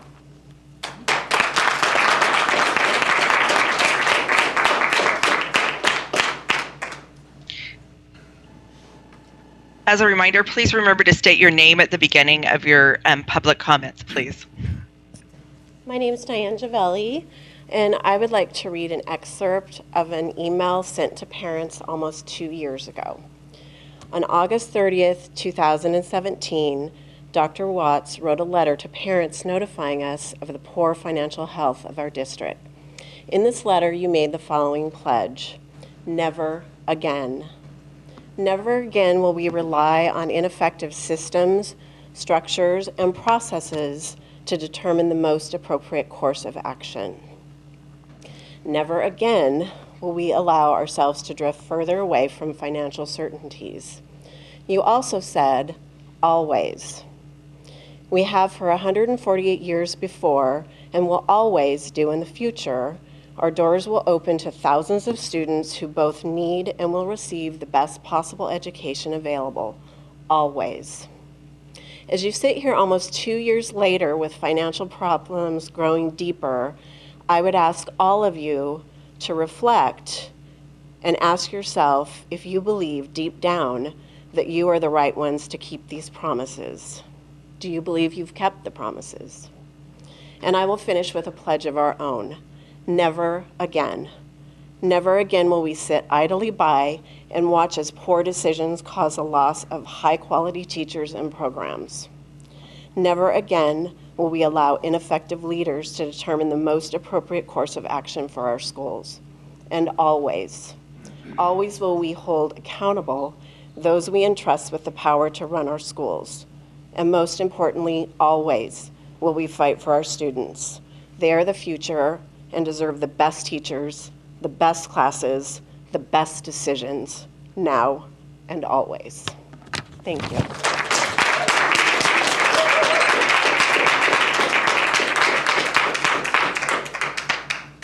Next we have Juliet Mitchell, followed by Billy Ryan Howard and Christy Thomas.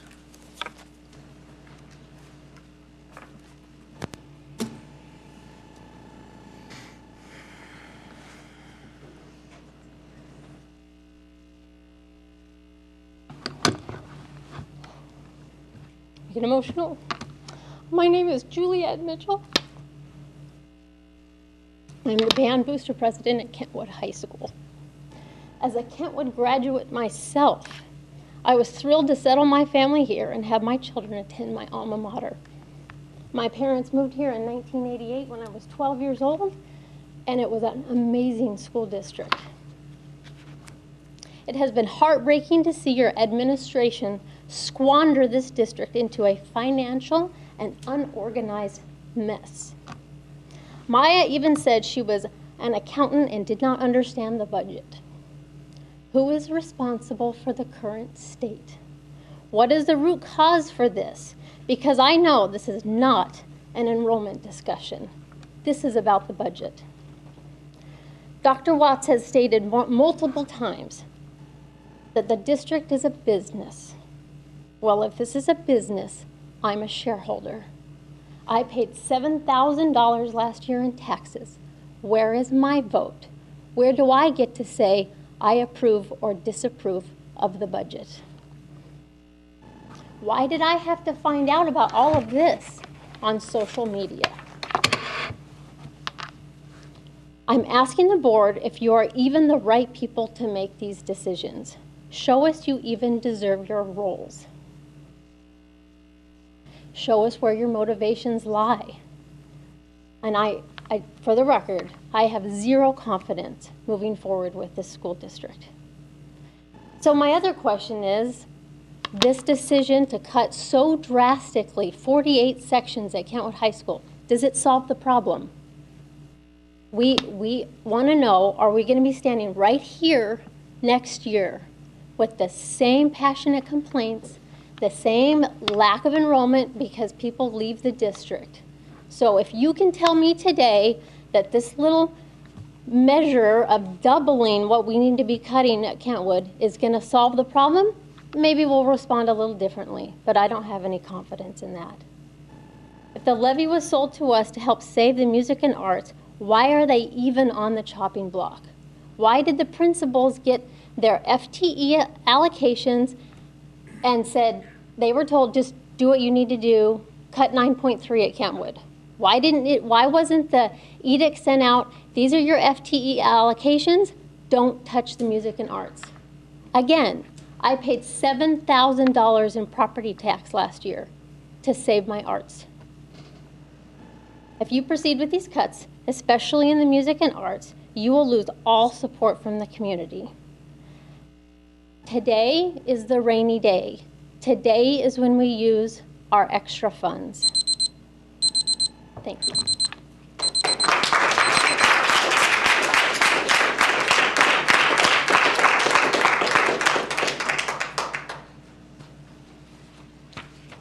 Good evening.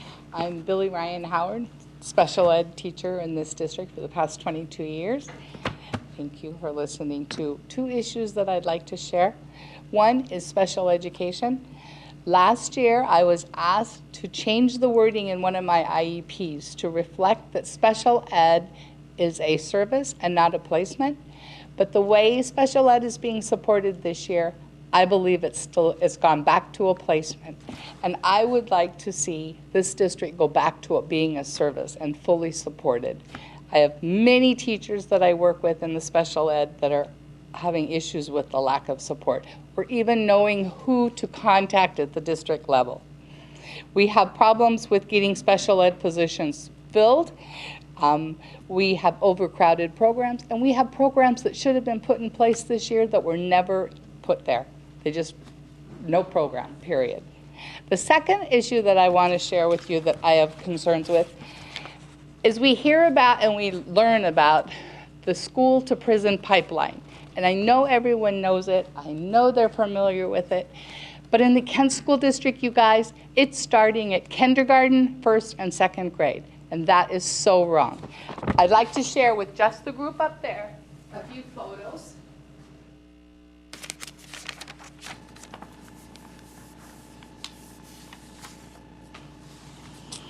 Who remembers their kindergarten year? Happy, exciting. That's your start to 12 years of education. No child should have a kindergarten experience that has their classroom destroyed, their teachers injured, or their peers injured. At my building, we have what we call high flyers. There are 11 of them. Those 11 students have not gotten the supports that they need. I keep contacting people at the school district. How do we get a behavior support program? I don't even care what you call it, and there are so many models out there. But Kent School District is too big not to have a program that supports kindergarten, 1st, and 2nd grade students who have behaviors. And we know better than the fact that these students don't have behaviors till they hit 4th grade. But none of our behavior students are supported until 4th grade. I would like to see the Kent School District come up with some kind of program that supports behavior students and students from kindergarten, 1st, and 2nd grade that need that help. Thank you.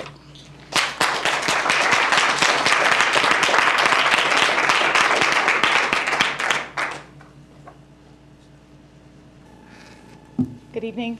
I'm Christy Thomas. I teach English at Kentwood High School. I've been teaching for 13 years. I was an advanced student in high school and a music student. So tonight speaks to me not because of what I'm going to teach next year, I don't even know at this point, but because it speaks personally to me. I was that kid.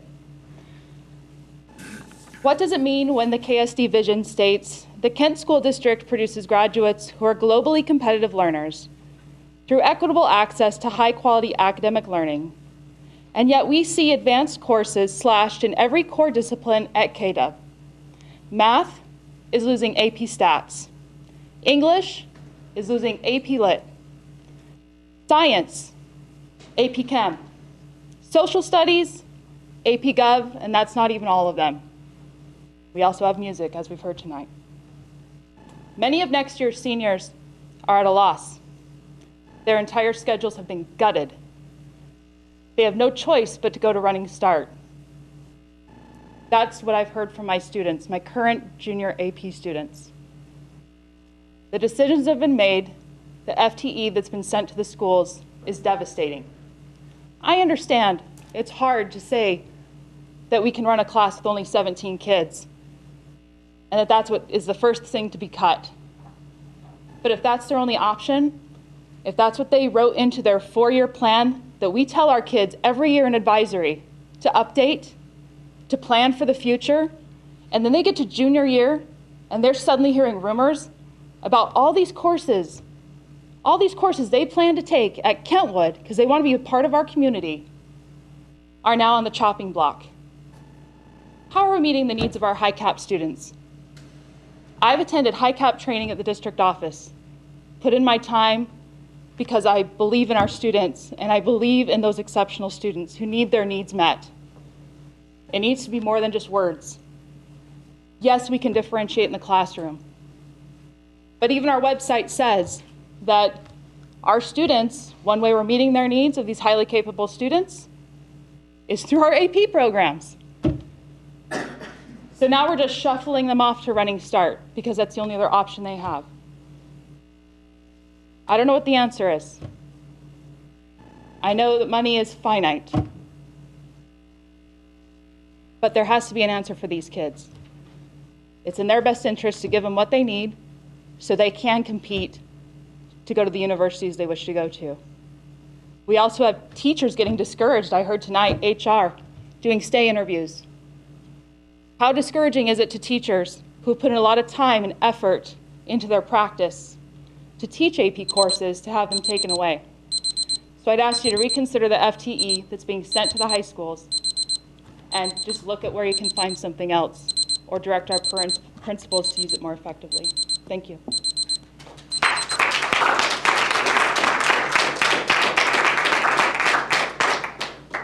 Next up, we have Leslie K. Hamada and then Ben Goldberg.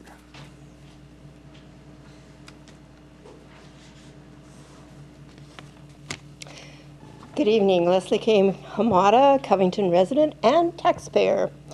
I find it really hard when I come to these meetings to go to sleep at night. Again, I'm going to reiterate the importance of having iGrad space return to its original size. And I'm just going to say, sign that complete lease. 23 associate's degrees, 411 GEDs, 242 diplomas, 72 industry certifications, for a total, as since they opened, 748 credentials. I've gone to the city officials, they've called the district. I've gone to state legislators, senators, and representatives. I know they have called our superintendent. I personally have talked to our superintendent. I've talked to this board. I've talked to the community. People have written letters. I'm at a mystery what to do next. We need to take down the barriers to equity. And one of the ways you do that is you reach the kids that need it the most. iGrad is equity in this district. We fought hard to get it. We need not to gut it. This small amount of money to secure that lease is not going to break the bank. We took a long time to get into the financial position we're into today. We can't overnight create it to go away. Slow cuts to get back to where we are. We can do it. If you want to pass a levy, I've worked on every level in this district, you have to have community support. Right now, the community support is at a low. So start listening to your community. Start working with them. This community rises to the occasion, and they come forth and they do forth. I put out a request in our church for just some food items for the hub at Camp Meridian. I thought, we do a lot of stuff, maybe we'll get it. I went into our fellowship hall. There was not even room. I had to get it out of there so the people could come in the doors to church. Our church people helped. This community wants to help. iGrad needs to stay in the way it was, and we need to do that now. Sign that lease. Thank you very much.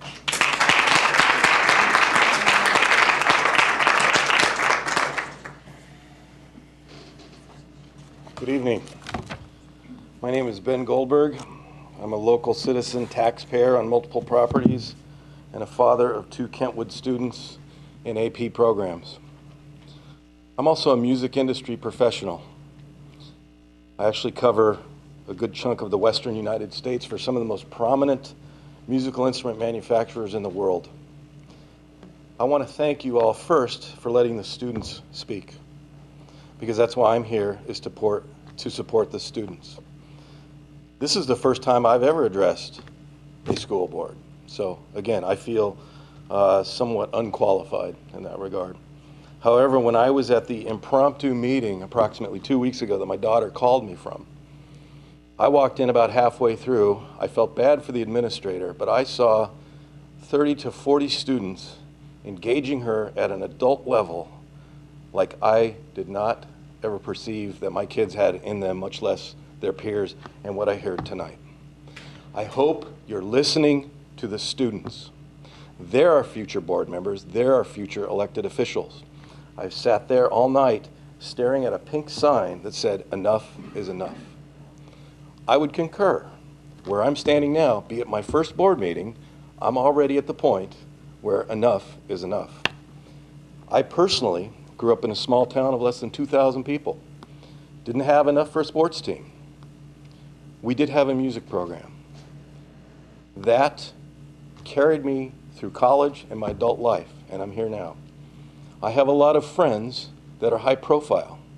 I have some shout outs on my phone right now from some musicians that are in the Rock and Roll Hall of Fame. This afternoon, I spoke to a colleague of mine who's a professor of percussion at Notre Dame.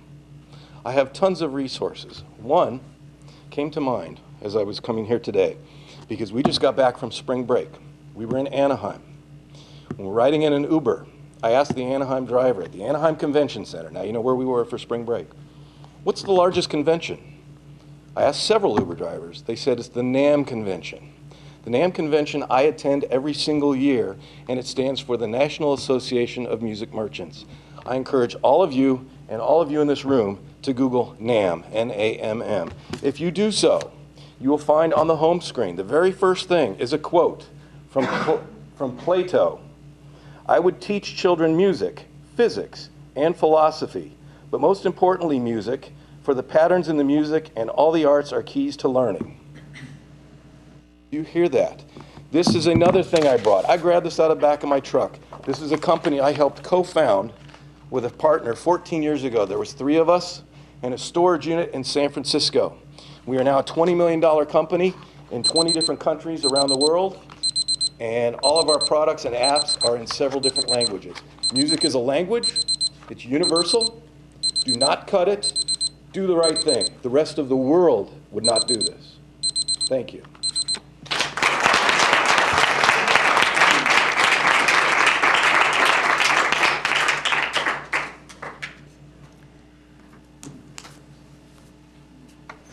We have the card for Christy Caravaglio if she is here. There she is. Fantastic.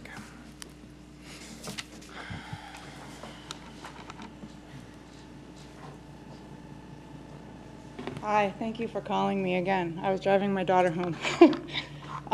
Good evening, I'm Christy Caravaglio, and I'm speaking on behalf of the City of Kent Arts Commission. We at the Arts Commission recently received letters from many parents, students, and educators concerning the pending cutbacks to the district's music program, including combining classes and eliminating other classes entirely. We are truly dismayed at the tragic and misplaced prioritization of the education budget. The decision to reduce music classes impacts our community from the youngest to oldest citizens. Brain development research indicates that music and visual arts enhance, expand, and maximize brain function in human beings. In other words, music arts are vital to how young minds mature and grow. These important benefits are contingent upon ongoing, uninterrupted, and consistent exposure to music and the arts. Students in the Kent School District are missing out on this consistency due to the downsizing of music offerings, shifting of teachers to varied locations, and creation of situations where music classes are in competition with other electives. To sustain and support music in schools, music and arts must be recognized as essential in education. Without effective leadership in music education over time, that is years, programs cannot be effectively developed to a flourishing level at which students are eager to participate in choir, band, or orchestra. Consistent participation builds loyalty among students and to the school, further resulting in elevated test scores and eagerness for secondary and higher education. Long-term retention of teachers requires that the educators feel valued and supported. Forcing teachers to work part-time hours at inconsistent and varied locations is not helping us to keep our excellent professionals. In the face of aggression in the schools, increased needs for security, and teachers feeling at risk, a solid music program throughout K-12 should be mandatory. Incorporating curriculum that has been proven both statistically and practically to change cultures in a positive direction should be a minimal and early priority when it comes to budget and staff planning. If you, the board, value the arts as you have stated, you must act in alignment with those values. We, the Arts Commissioners of Kent, urge you to find a way to continue music programs to their fullest extent so that our future leaders can become the creative, well-rounded, and healthy individuals we desire them to be. Is that mine? Can I read the names of the Arts Commissioners? Suzanne Smith, Dan Cox, Gerard Philpotts, Susan Bagrashinoff, Christy Caravaglio, Baird Dubois, Tonya Goodwillie, Campbell Christensen, Susan Mackler, Linda McIntosh, Colleen Maloney, Hal O'Brien, Michael Taskey, Sandy Westman, Sherelle Owens, and staff member Rhonda Billerbeck. I turned in a hard copy of this as well as 10 arts education fast facts from the Americans for the Arts website. Thank you. Thank you.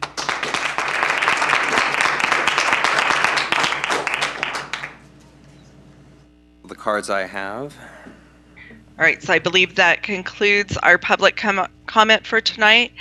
And so we will now move to 7.02, our student representative report. Austin.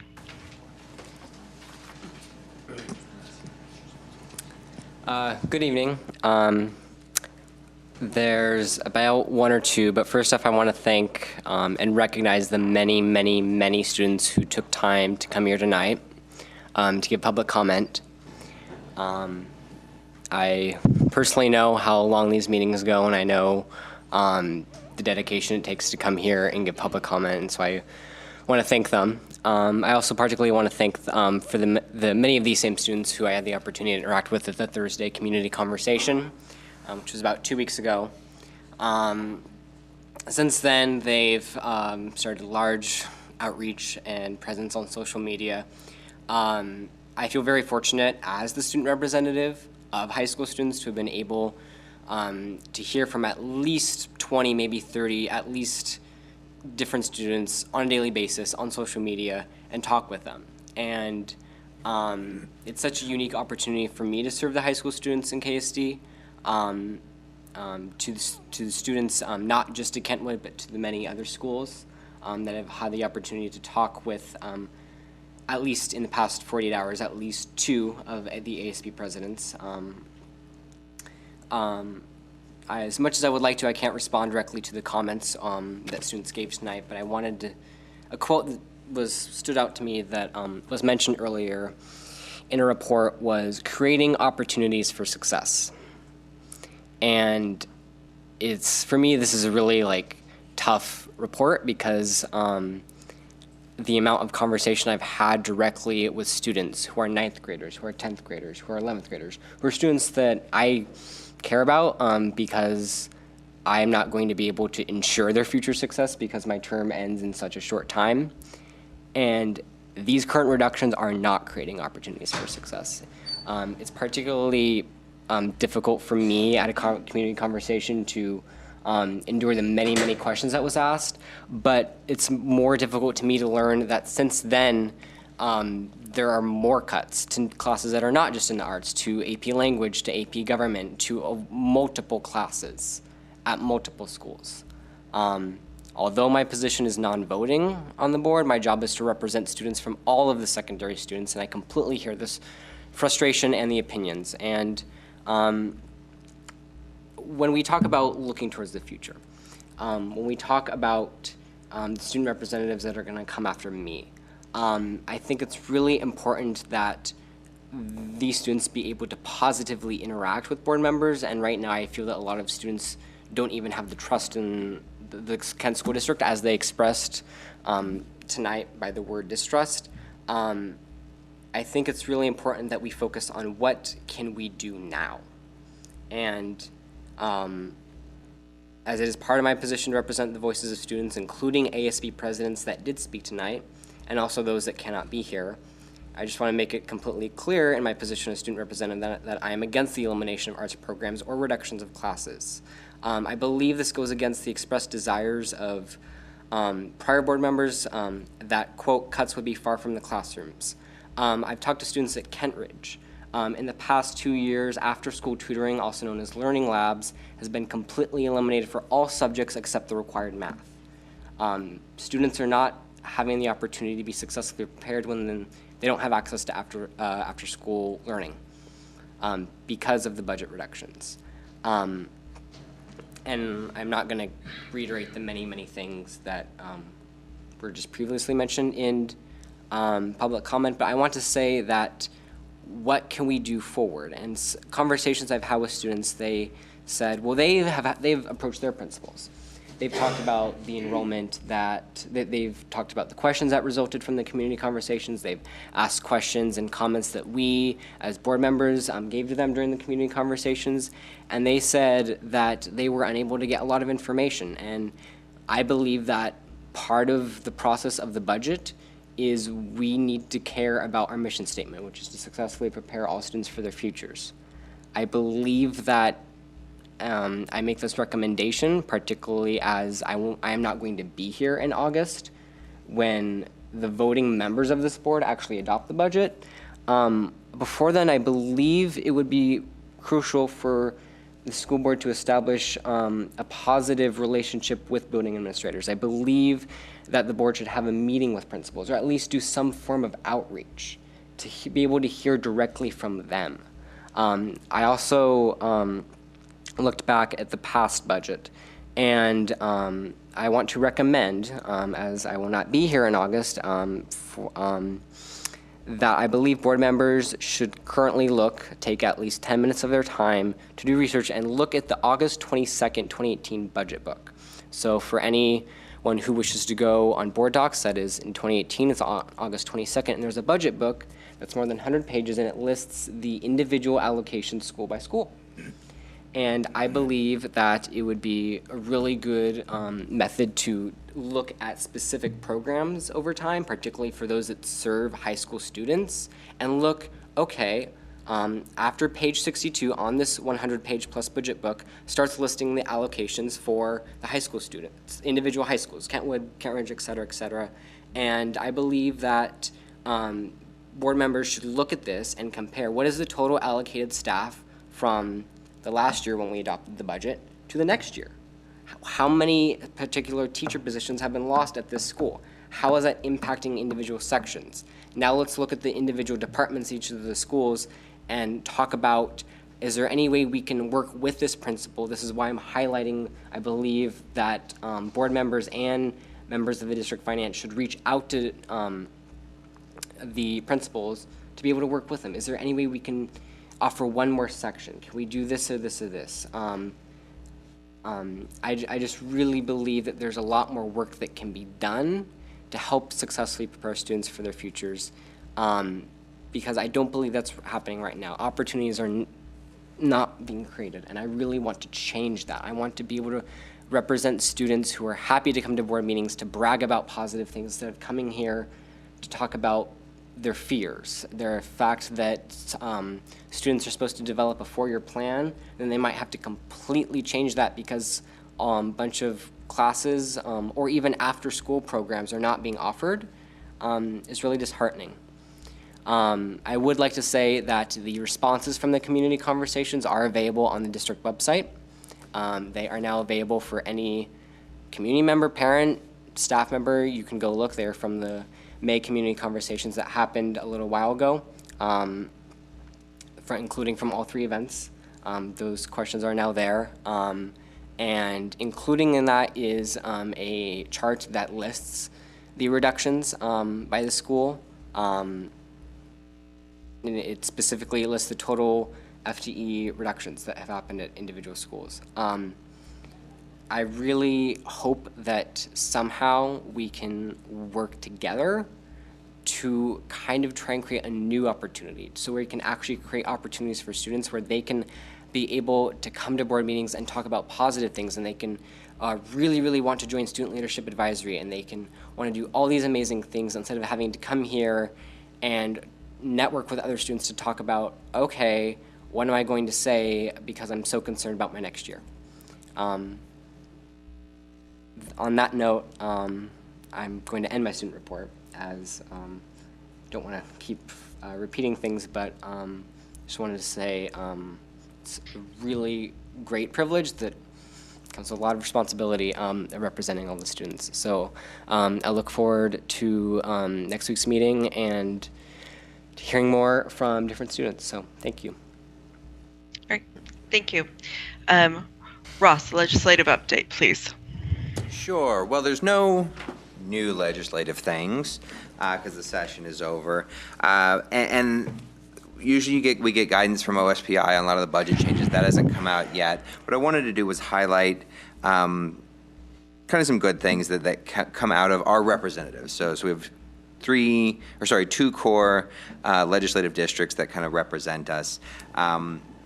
And 4 of the 6 have kind of been there for a while. Representative Sullivan, Senator Kaiser have this year more prominent positions in the respective houses. But our 2, call them freshman representatives, Representative Enneman, Senator Doss, excuse me,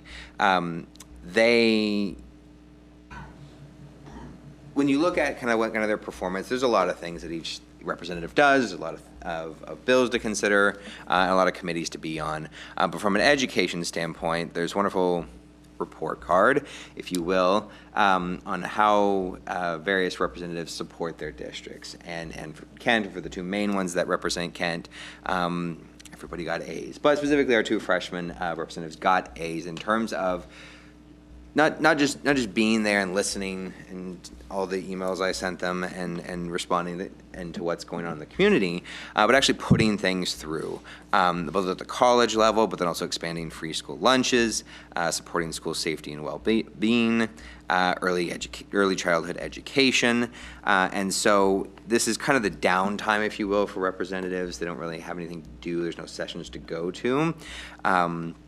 And they might be planning some town halls or some kind of round-trip events in our area, but reach out to them to thank them for the work they did. I know last update I talked about kind of the things we didn't get out of the legislative session that we were hoping for in terms of special education and other areas, but there were a lot of gains that came out of that. And all of our actually elected officials helped contribute to those, and then we should make sure we reach out to them and form a continued partnership.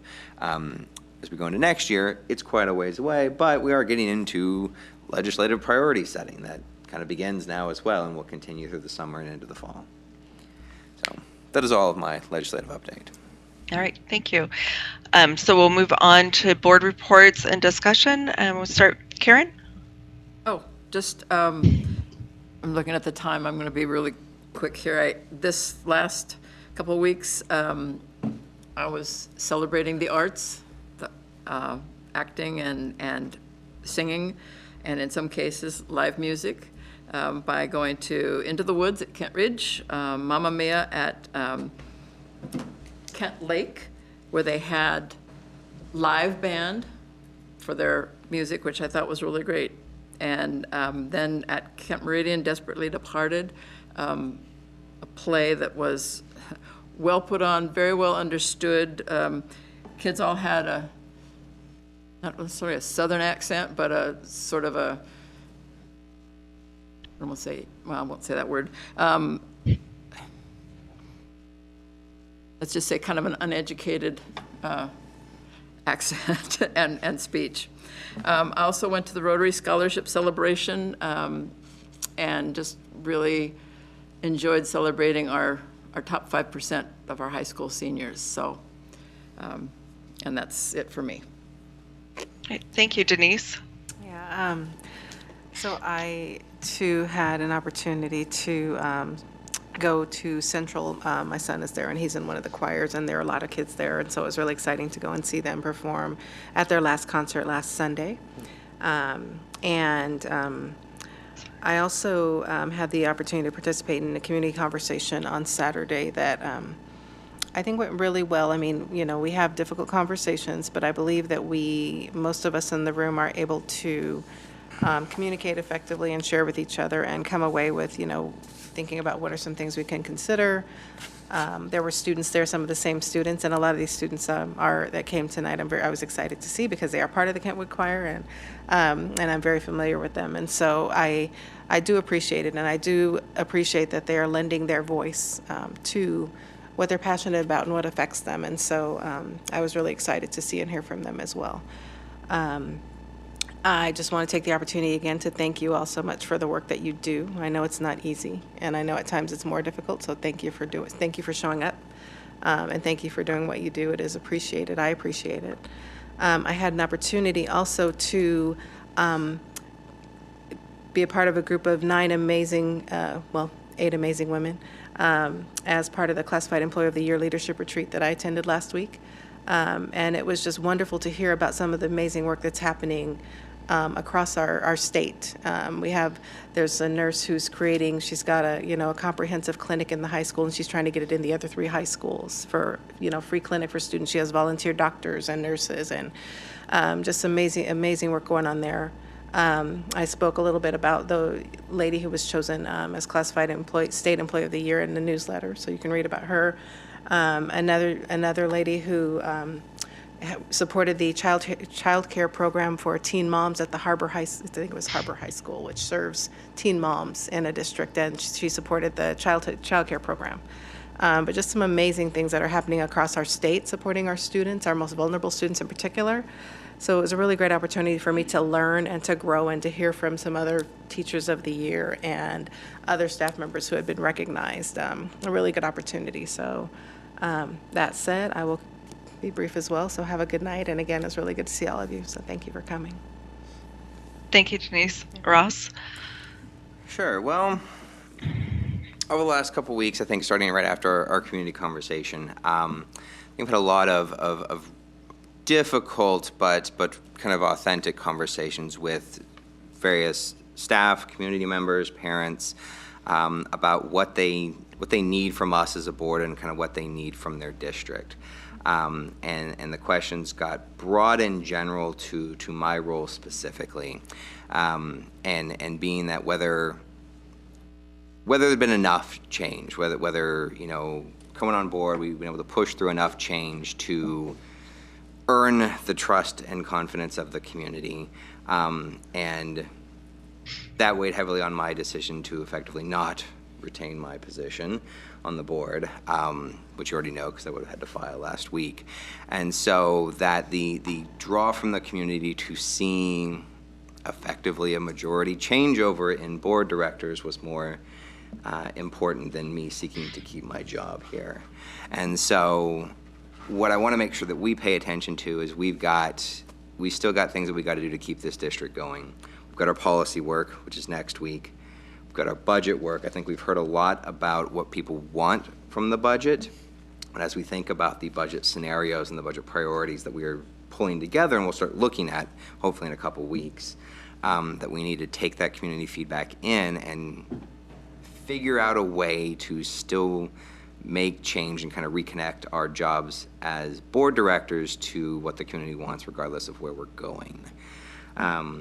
And so I look forward, whether or not, I look forward to the policy meetings, to the budget meetings, to talking about that as boring as little audiences as there may be. But that's what I look forward to over the next couple weeks. All right, thank you. So I apologize, it suddenly went dark up here, but anyway, I do want to thank everyone who came out tonight for our board meeting, for the variety of voices that we were able to hear tonight, and for the passion that our community and staff bring to our district every day. We will go ahead and adjourn tonight's meeting. Thank you for allowing me to participate from Texas, and have a good night and drive safely. We are adjourned.